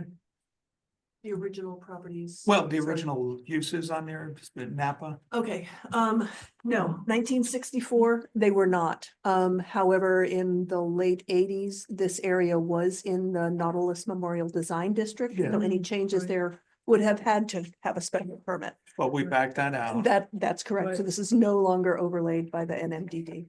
Okay, so this is not considered intensification of use or anything like that. Well, it is. That's why it's before you as a site plan. But it does not require a special permit. Because, It's no longer in the NMDD. got Yeah. it, got it. I knew there was something. Yep. All right, I don't think I have anything. This is a lot to swallow at one time, but it's, it seems like a nice upgrade for what's there. Just nothing. Unless you like auto parts. Yeah. Well, the sailors have to fix their cars, they're stuck now. Yeah. Gavin, do you have any comments? Okay. I do. So, I understand, the waiver regarding landscape, and as we've done in the past, I believe that would be, a good, staff technical item, as this evolves. Maybe more necessary, as it evolves and we take a look at it, but that would be, terrific. And I'm also okay with the waiver, which I usually advocate for a great deal in other districts regarding sidewalk. I think if you look at the property as a more holistic approach, frankly, I love the development. I think it's a very positive upgrade for the area. And I don't find it appropriate, other than Route 12 sidewalk, to include the other sidewalk. So I'd be in favor of that waiver, and that's all. Lauren? Nope, I think my concerns have been covered. I echo positive sentiments about this. As a resident of the district, I'm very happy to be seeing this. I will lodge a general comment more with staff as we're looking at changing zoning and POCDs and all of that. Design standards for this part of town would be very nice to have cohesive look as we continue to develop more in this part of town. I know there's been a lot of focus on that in the Mystic area and in the Pequannock Bridge area. I foresee this area here, District 4 in the Route 12 corridor, continuing to see expanded use, which is positive in general for the town. But in doing so, make sure that we're looking forward and doing it in a very cohesive design way. These buildings look very similar to what I see in Bank Street. A personal opinion not related to the support of the project. They're soulless, and I would like to see something better for Groton, but that's, separate to support the actual project. Okay. Clint. Clint, you have any? No comments, thank you. Can I say another thing, Mr. Chairman? Just to bring up about the idea of solar, which really wasn't a part of it, but as long as you have it in there to combine it. We were talking about the screening, which I love to talk about for screening for air conditioning units, especially since it's the side of the hill, to make sure that the screening at worst is at least as high as them. But if you were to put in solar panels on the south side, they can act as the screening. You don't need to hide them. It's nice to show them off. I would advise you to keep them Okay. keep them 10 feet back if you can, because then they can work on the solar panels without having to rig themselves up for trapeze work. Right. But Okay, that makes great screening. good, thank you. And you don't have anything, any backup power, do you? Backup power? I think the elevator requires its own sort of little backup power, but that's it. Yeah, I didn't really have any comments. It looks like a good proposal. We do have that one question though on how to handle the landscape architect situation. We should talk about before we decide on the motion, because if you looked at the proposed motions they had going one way and down in the base going a different way.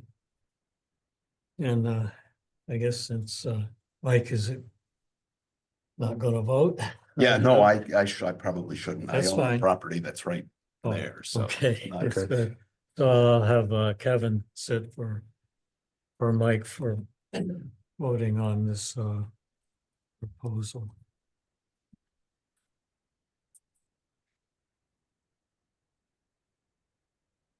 I don't know if the applicant had anything else to add. I don't think we have anything else to add. Ed, do you have anything? I'm all set right now. Okay. And I'd like to talk about how we handle the landscape architect, because if everybody has a copy of the proposed Yeah. motions. Yeah. Got it. One was a waiver and one was to just add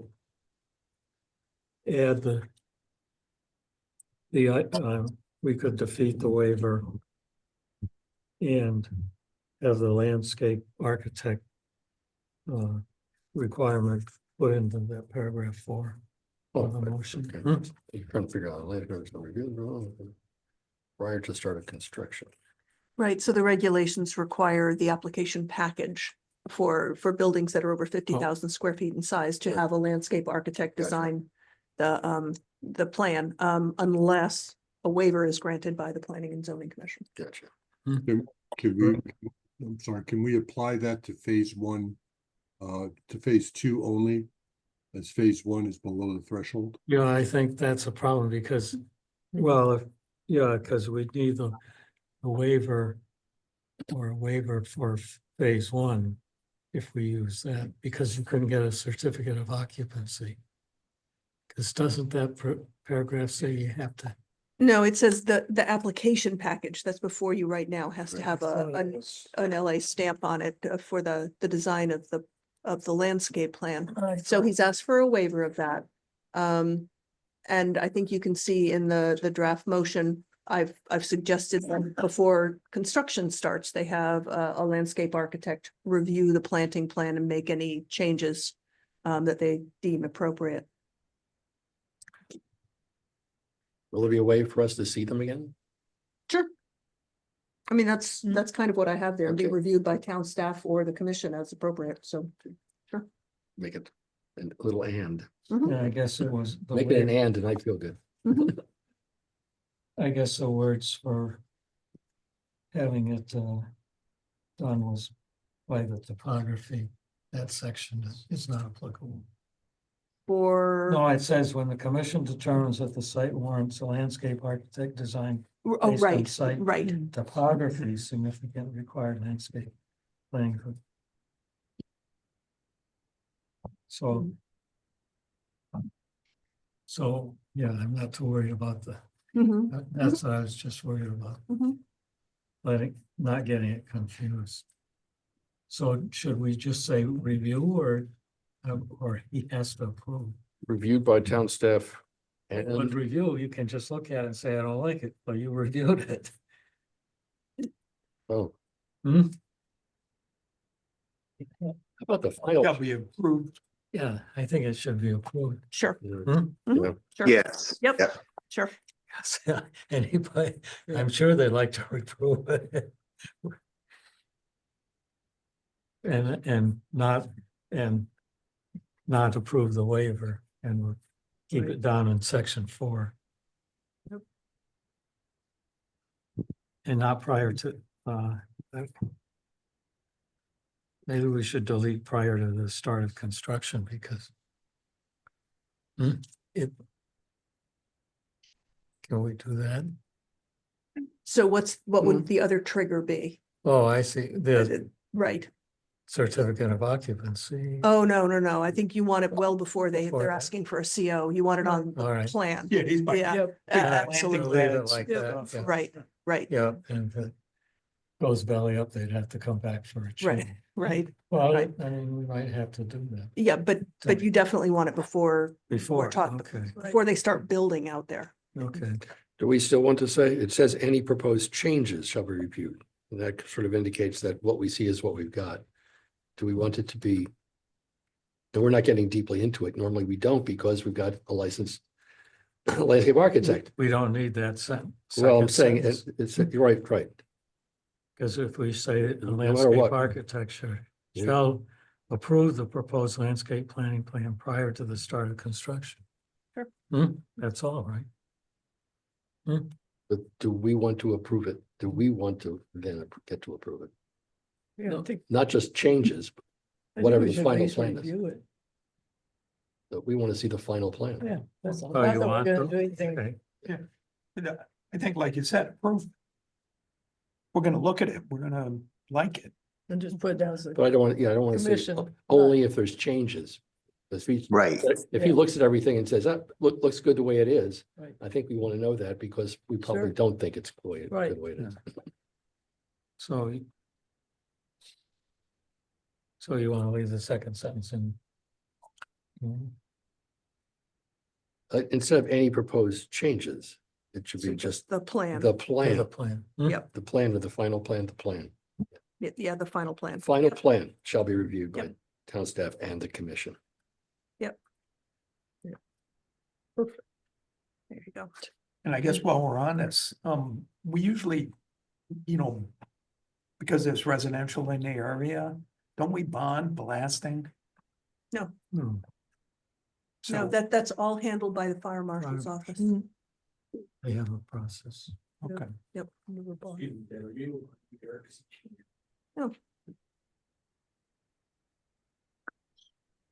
Yeah, he's unmuted as far as I'm concerned, so. Yeah, 6-9 or whatever it is. on his phone, yeah, it's either, I think it's *6. Yeah, I think it's *6. But is- Good. Can you hear me? There you go, yes. Oh, sorry. Thank you all. Sorry, I'm jumping in and I'm actually just on the phone, not on video, so I can't really see what's going on. But I just wanted to just comment on that landscape piece. If you want a landscape architect to approve the plan, I think you should just leave it the way it is without a waiver. Because if you're not accepting what Ed's proposing, then there's no point in really having another landscape architect review it. We should just have a landscape architect do it. You know what I'm saying? I don't see that distinction. Well, I So- think what you all were discussing was, I think it was Hal had said that if the landscape architect reviewed it and came back with nothing, you would then want to re-review it. So what I'm just trying to say is, do we either want the landscape architect to just do it from scratch, or do you want to review what Ed has here to be approved subject to the landscape architect's approval? No. Do you understand what I'm saying? Right, so Eric, if the commission decides that they just want a landscape architect to design the landscape plan, you'll have to have that done before these plans are filed in land records. Didn't you say that's a requirement for this size building? It is, but if you choose not to waive it Okay, and you Which I just don't say, think nope, we we are just, waiving. want it. Yeah. we're not waiving. No. So we don't want to just not have the waiver. I mean, Well, So, right, okay, so So if you want a landscape architect to prepare the plan, right? Don't grant the waiver. But a condition of the approval is that that plan has to be designed and then approved by you Right. before the plans are filed in land records. Yes. Right. Yeah. Yep. That would, That's it. Yep. That's it. Or the plan that we have prepared here is approved by an architect and he agrees to stamp that plan. And that is the other option that the commission can approve. Okay. So two choices here. I guess my only thing with the site is just, we're trying to leave as much of the natural vegetation as possible. So what Ed filled in the areas that he did is fairly limited in scope. You know, having someone review the actual underlying plants themselves, I'm fine with, and hoping we can find someone. But as far as like completely redoing this planting plan, I'm just, from experience, I'm not sure how much more you can put in here.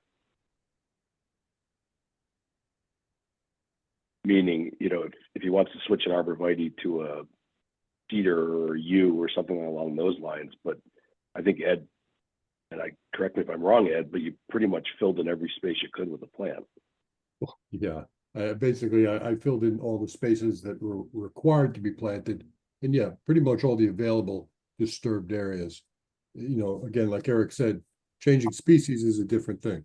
Guy comes up with a different idea for species, that's great. But your planted areas are pretty much where I'm showing them. I don't see that changing in the new design. I guess that's my question. What value would any additional review give to this application? I don't know.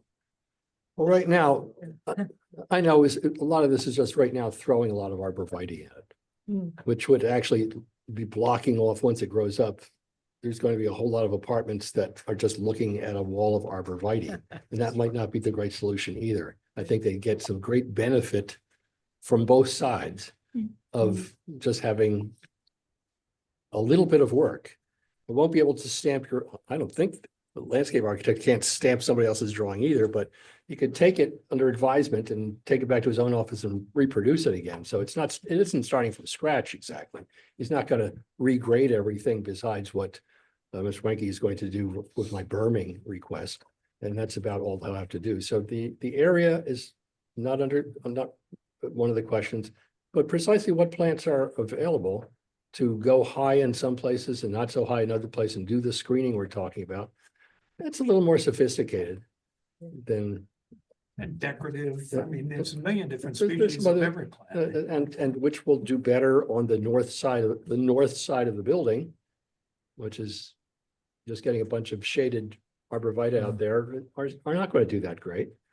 And I don't think we have the talent in this room to tell you which ones will. So I think we need some more. I think it's worth doing.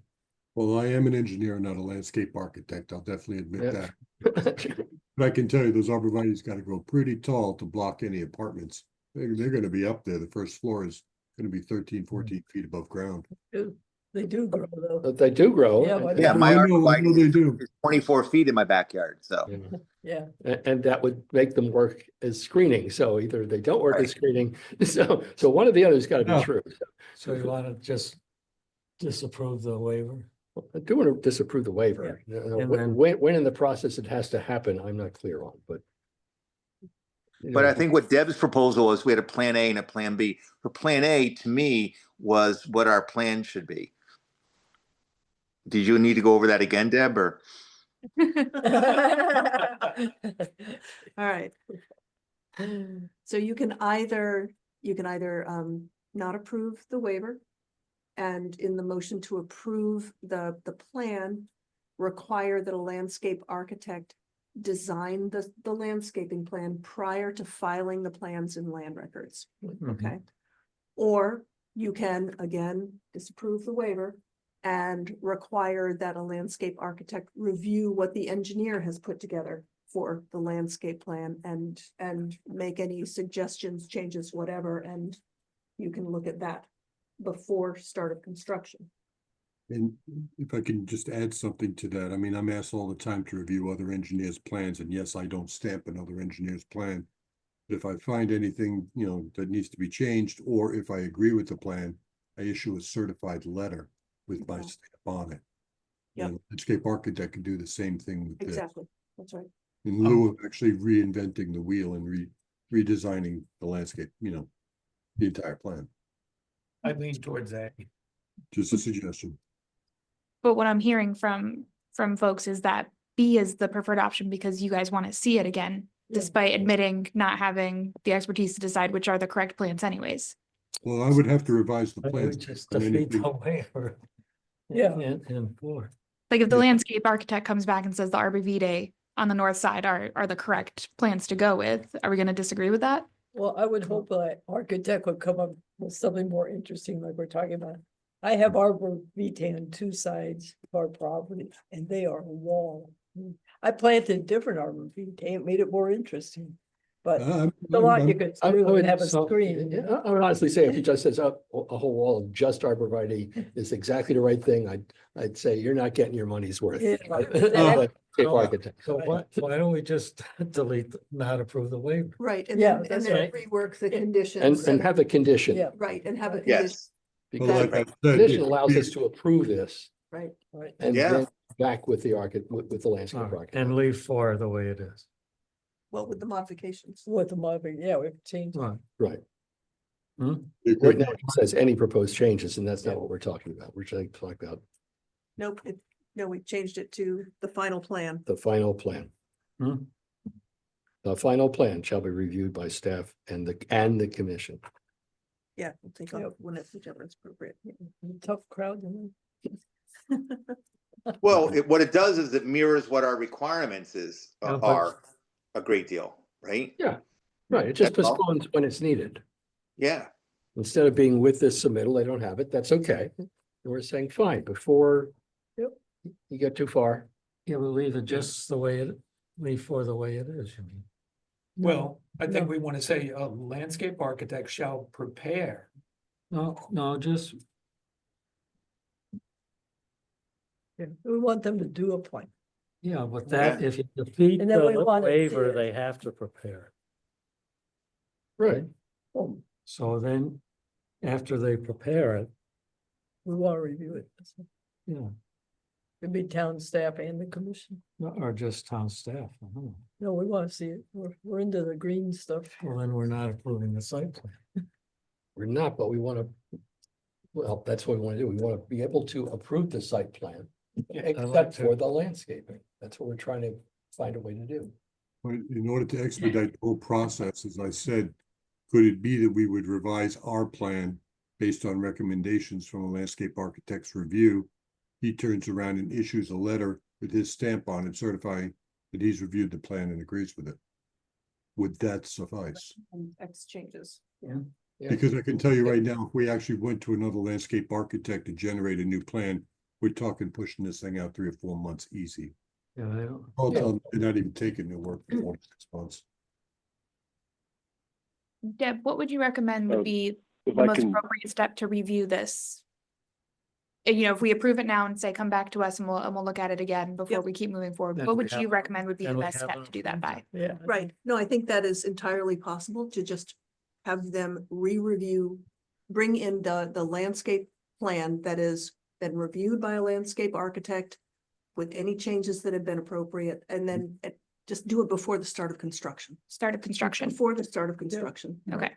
And that's So at- practical. That's a That gives good- them a bit of time to actually find a landscape architect to Mhm. do this work. Right. Yeah, So just include that in the motion, just approval before start of construction. At any point. I think that's what you have. That's what's here. It's, yeah. Better die. I think so. and just leave four the way it is. Well, with the No, it changes that didn't. Al's got. Which chain? What are the? Okay, so what I have here for number 4 is a landscape architect shall review and approve the proposed landscape planting plan prior to the start of construction. The final plan shall be reviewed by town staff and the commission.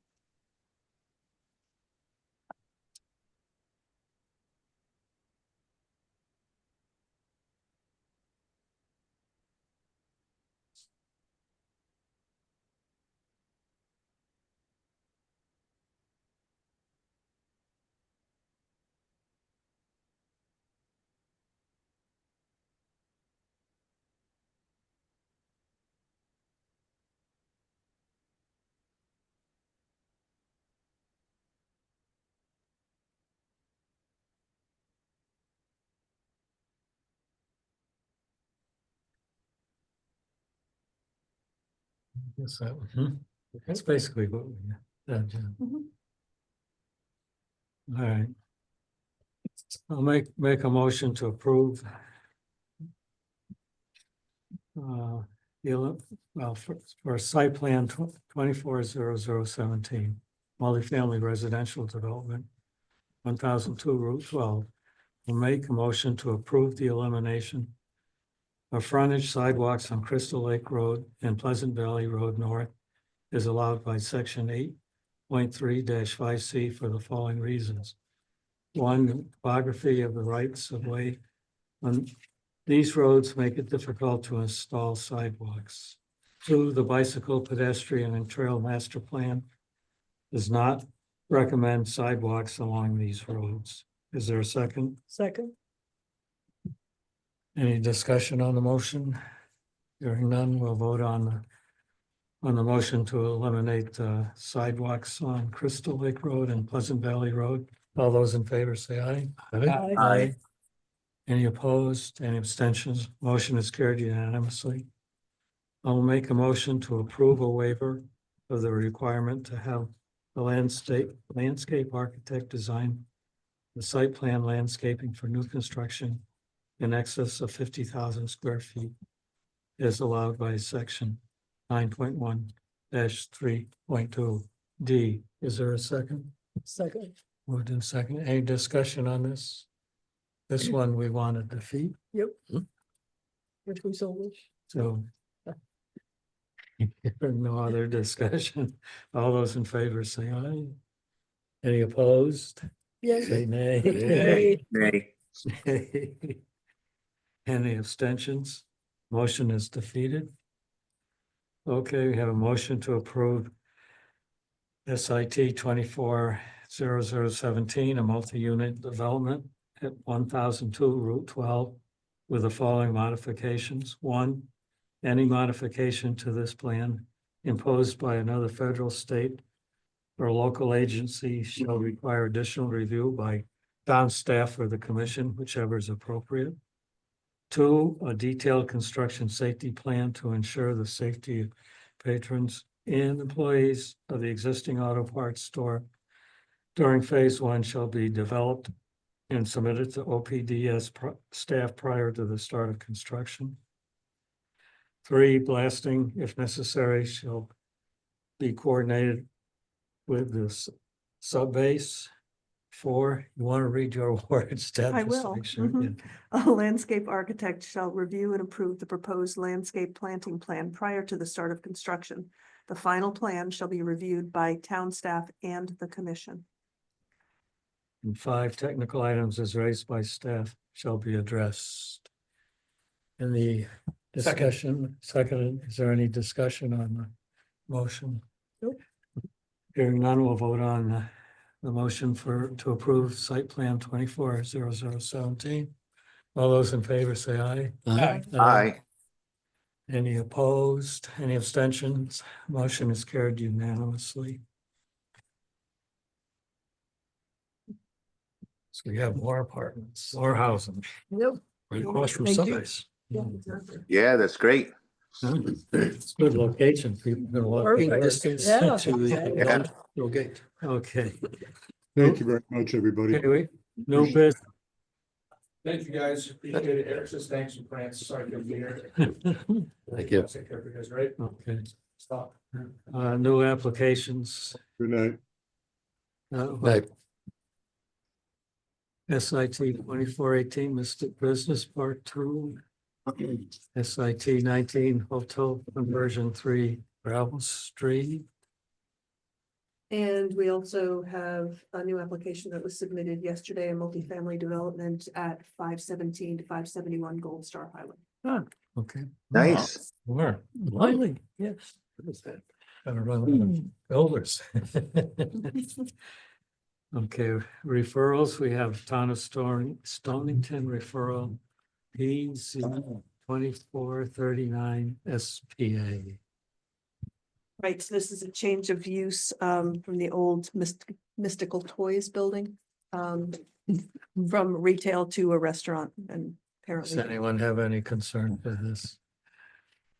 Restaurant, No. wow. No, It's kind of a takeout. It's a takeout. It's a takeout place. But they have their own parking. Takeout fish. Exactly.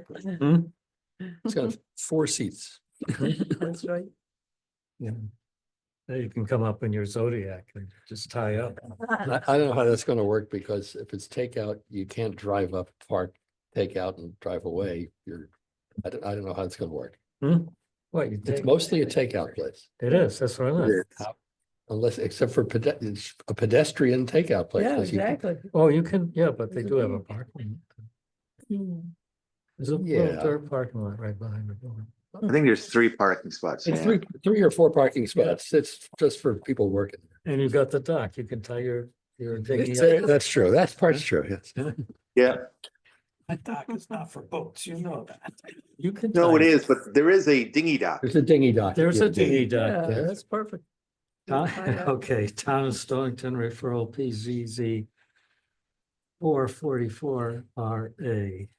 So this is a text amendment regarding height and design exceptions, basically in the That's- downtown Mystic side. of That's to Stonington. approve the elevator. It's to go back to the previous text that somehow when they approved the last text amendment, they inadvertently left out some critical information. That's for the elevator and. It is, yes, that- it is, it's all, yes, it is. Yes, So it is. they got the building built, and they can't Yes, use it. yes, it is. Any concerns with that? Nope. It's just the old language. We have Groton referral TA 0424 zoning regulation amendment for the zoning map amendment. Right, both the text and map amendment, basically some changes on the north end of the city to increase density to allow more units on lots there. I understand currently you can only put duplexes on the lots in the north end of the city. That's the highest density you can have. So this is to encourage some apartment buildings, basically. And this is the one they have the presentation on it. That's exactly Yeah, right. yeah, they had to redo it Yeah, yeah. because they had a problem with their public hearing. With the notifications, they. Yeah, they left out one notification to the state, I think. Yep. Okay, any concerns with that? And No. we have City of Groton referral site plan 503 special permit for 75 Right. to So it's a special- redo EB's wet docks. Exact, well, it's the land side stuff for the EB's wet docks, that's right. They're tearing them out. Yeah. Spent a lot of years on one of those docks. Trains would go by and shake the whole building. Is that right? Yeah. Oh, no, they were, Yeah. well, they were just buildings stuck on a wooden dock Well, and the plumbing system was straight pipe. down. These are the old building ways. No, where the wet docks were. Yeah. Yeah, there were buildings on the wet dock. Yeah. They lost. They were in one of those buildings about test records. Oh, So I assume we have no comments on that. No comments. Okay, then we have election of officers. We have 2 officers. I would, Chairman and vice chairman. Secretary. vice chairman / secretary, right? and I would propose nominating Jeff as our chairperson again. And Al as vice chairman. please. I'll second that. Vote and say. Any discussion on the motion? Yes, who votes on this? Do I have to be a sitting member? Yes, that's Sitting correct. member, yes. Got it. Thank you. There's no discussion. We'll vote on the motion for officers. All those in favor say aye. Aye. Any opposed? Any abstentions? Motion's carried unanimously. Thank you. Congratulations. I don't know how- how long is it? Let's see how long it stays. I don't know. I resubmitted Surprised. the form for reappointment Yeah. because they didn't act on Yeah. it. And if they didn't act on it, the town council couldn't act on it. They didn't know how to handle that. So I'll see what happens. Yep. That Yeah. It's sort of dazzling when I took it down to the town clerk's office. They thought it was a good idea. You are a stickler for, Well, I don't know, no, but I don't know how you do it. Yeah. Yeah, that's a good point. Maybe we'd have to sick Dave Collins on. Okay, report of chair, I have no items to report. Report of commission, does anyone on the commission have anything? Just one thing, I attended the last town council meeting and I read Alyssa Wright's citizen petition. And I also listened to the personnel and appointments town committee meeting. And I'll just make one comment as a result of that I thought was interesting. It didn't seem that some people understood that we had already proposed and voted on, discussed some short-term rental zoning regulation changes. And I was just wondering sometimes how the flow of what we're doing, if it's really getting to the town council like it should, and vice versa, of course. So short-term rentals certainly went to the town council. Yes, I'm not saying it didn't. I'm just saying I was surprised that the counselor. Right, exactly. Saying that. And that brings up the point that I think we've been waiting for a while for an ordinance language to come from the town council. That's right. That's correct. I was wondering if we could maybe put that on the agenda, or I don't know how to get some motion here, because it's been probably close to 2 years now. It has. I mean, that's why they are aware of the short-term rental regulation, because when you adopted it, we sent a memo to them saying, They do have hey, something in here writing. it is. So Well, now it's not your every, turn, not every basically. counselor. seems to Right. know. They do have something in writing. Yep. No, that's good to know. I mean, I just assumed so. But you don't So see. can we pick up what Sue just said, though? So I have two issues in that. I have the issue that we participated heavily in the parking of downtown Mystic, and we participated with new zoning regulations as far as short-term rentals. And as both a citizen and member of this commission, there doesn't appear to be any movement on either of those issues. And so can we somehow, whether it's between the two groups or our own, provide a recommendation that that the work that was done by town, paid for by the town, paid for by our citizens, and now part of our zoning regulations, be addressed by the town council? That's something for the planning commission, planning and zoning to do, or is that? So I don't know. That's the point. Or Is for, Or should we go to the town? or go to the town, to Town the town manager. council and stand up and. Yeah, we could do that, which is maybe the only way. I'm looking for the process to Well, move that well, forward. How do we officially do it? Though? That's what, Right. I mean, I think. I don't think it Kevin's- should be a citizen's petition. It's. Yeah. I mean, we can certainly develop a memo or some kind of correspondence to them, but frankly, to Kevin's point, I think they pay more attention when someone is standing there telling them that you guys need to address this. I mean, the memos probably get put in their agenda packets or maybe gets put out with the town manager's report. So the other option, of course, is power of initiative through the RTM, where you can have your RTM members push a power of initiative and then it gets referred for action to the town council and they have 45 days to act, or else it goes to referendum to the town. It's a unique function of our RTM is they have that one legislative power. And have you seen that, Lauren, to be effective? Yeah, I was gonna say. has it I been had, successful? when I was on the RTM, I successfully pushed a power of initiative for an unreserved fund balance policy, which the town council did enact. Was it something that I liked? No, but they were forced to enact a policy. Okay, good. Thank you. Maybe we should write a letter then to them and just Who, the present it. RTM? The RTM. Can we? No, yeah.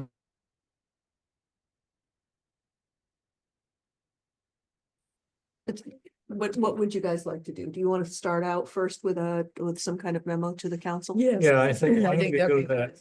Yeah, Yeah, let's do that.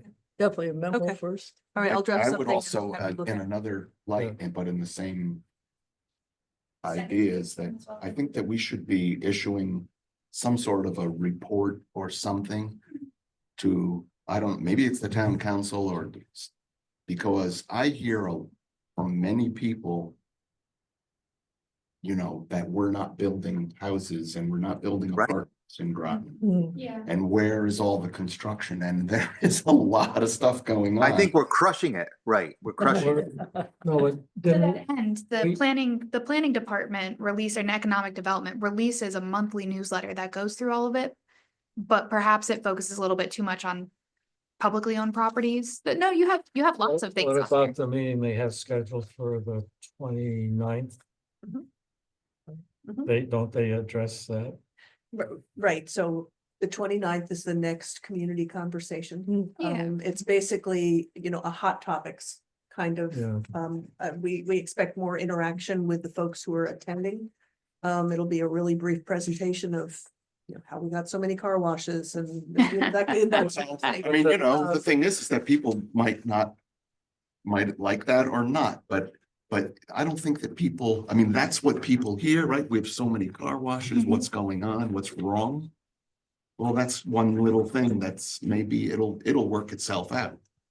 Well, I But think that's the I don't think people know what we've approved. No, But like I right. said, planning or economic development puts out a monthly newsletter with everything that's been approved, is under review, is coming to Groton.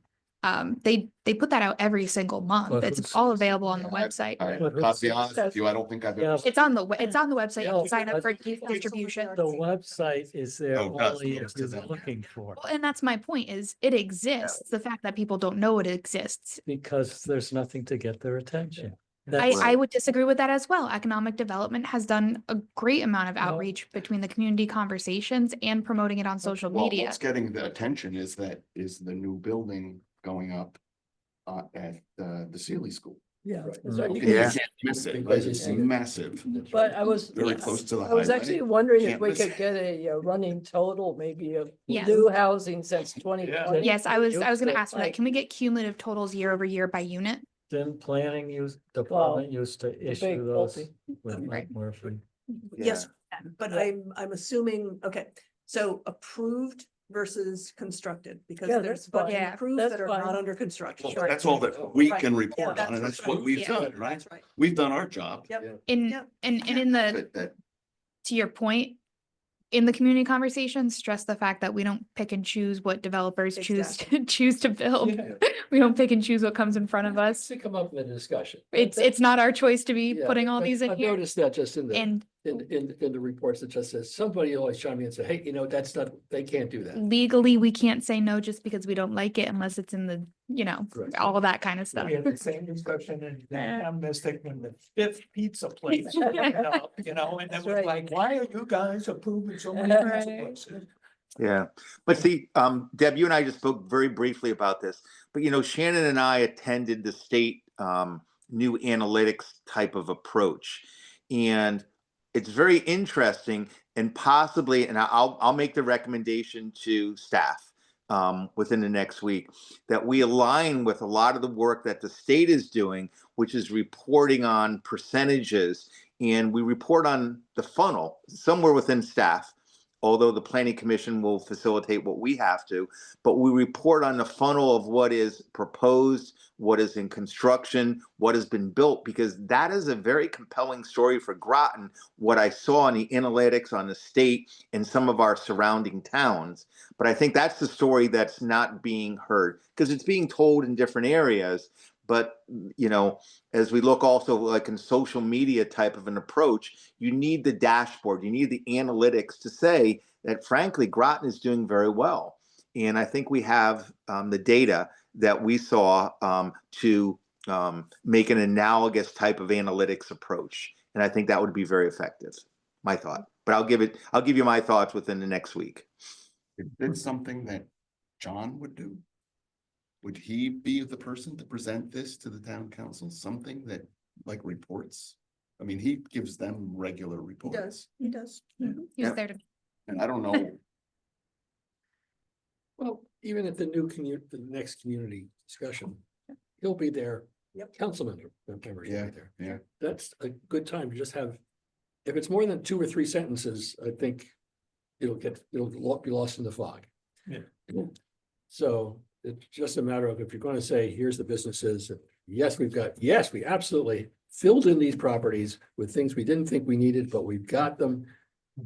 In addition, we've got X number of approved Units. apartments going in. Yeah. Which will be Starting off an with enormous the number. Planning and Zoning Commission has Approved. approved. Yes. That's right. And just one sentence and just don't go farther than that because it'll just get duller and duller the more you talk about it. Well, Yep. I mean, there's more than 1,000.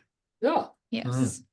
And that's I don't know what, every town in southeastern Yeah, I don't Connecticut know is. that there's more. I don't know if than there's more than 1,000. I mean, I think. How many? I think it's under 1,000, but it's. Yeah. Request that we've gotten a request not too long ago, but it was while Deb was Yeah, out yeah. on vacation and Shannon forwarded it to me to tally up all those units that we had in the pipeline. So Good. we have that information. Several. Yeah, And I think Yeah. there's certainly towns and jurisdictions out there that make this information readily available through those dashboards. Yeah. That we've been Yeah. talking about. So it's. Yeah, Some that we're doing.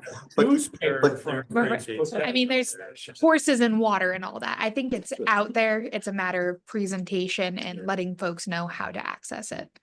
Right. But the state analytics, Bryce, and you probably reviewed it as well, they're very old. They're like 4 years old. And so I think as a town, we can mirror what they're doing, but provide much more pertinent data that maybe even helps drive the POCD. Are you talking about the state's compilation of building permits by town? That was one of the analytics. That was Okay, one of the okay. data points, Yeah, but only yeah. one, right? Yep. We've actually had to, Residential. Yep. The increase in residential units in the past 2 years. for some of the POCD baseline stuff, we've had to fill in some of the gaps and cross-reference to make sure that the state's data is correct, or the gaps that the state has in that data that we've been able to fill in. So we've been working on that internally for the POCD, but I think there's a lot of options out there for us to Yeah, pursue there are. like this. That's right, Bryce. Yep. Right. To the point of the POCD, when are we going to receive the next update on where we are with the consultants? So I can tell you where we are with the consultants. We are finishing up our review of their baseline reports. Okay. Where we are now on a number of different topics. I expect there will be some fairly significant changes based on our review. Once that is done, there will be a meeting of you guys where they will present the baseline reports. And then from there, we'll start moving forward to develop the plan.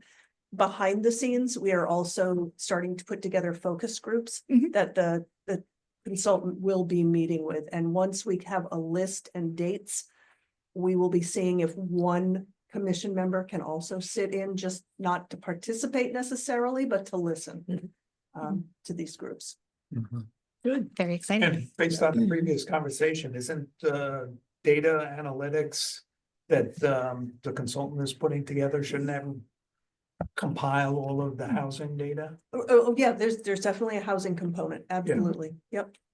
So he needs that data anyway, Yep. so. Yeah, that's definitely Yeah. one of the sections that we're looking to drill down deeper into as Yep. well. Good, In good. those baseline. Good. Yes, and I think I owe you a follow-up on setting up with the other, yeah.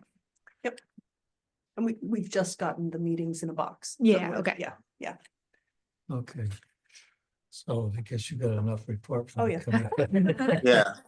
Can I have one other question though?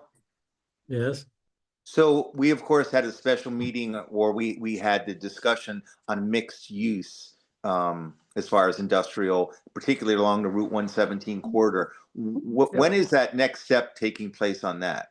Right. So Attorney Sweeney had forwarded me his ideas in terms of a text amendment. I gave him some feedback.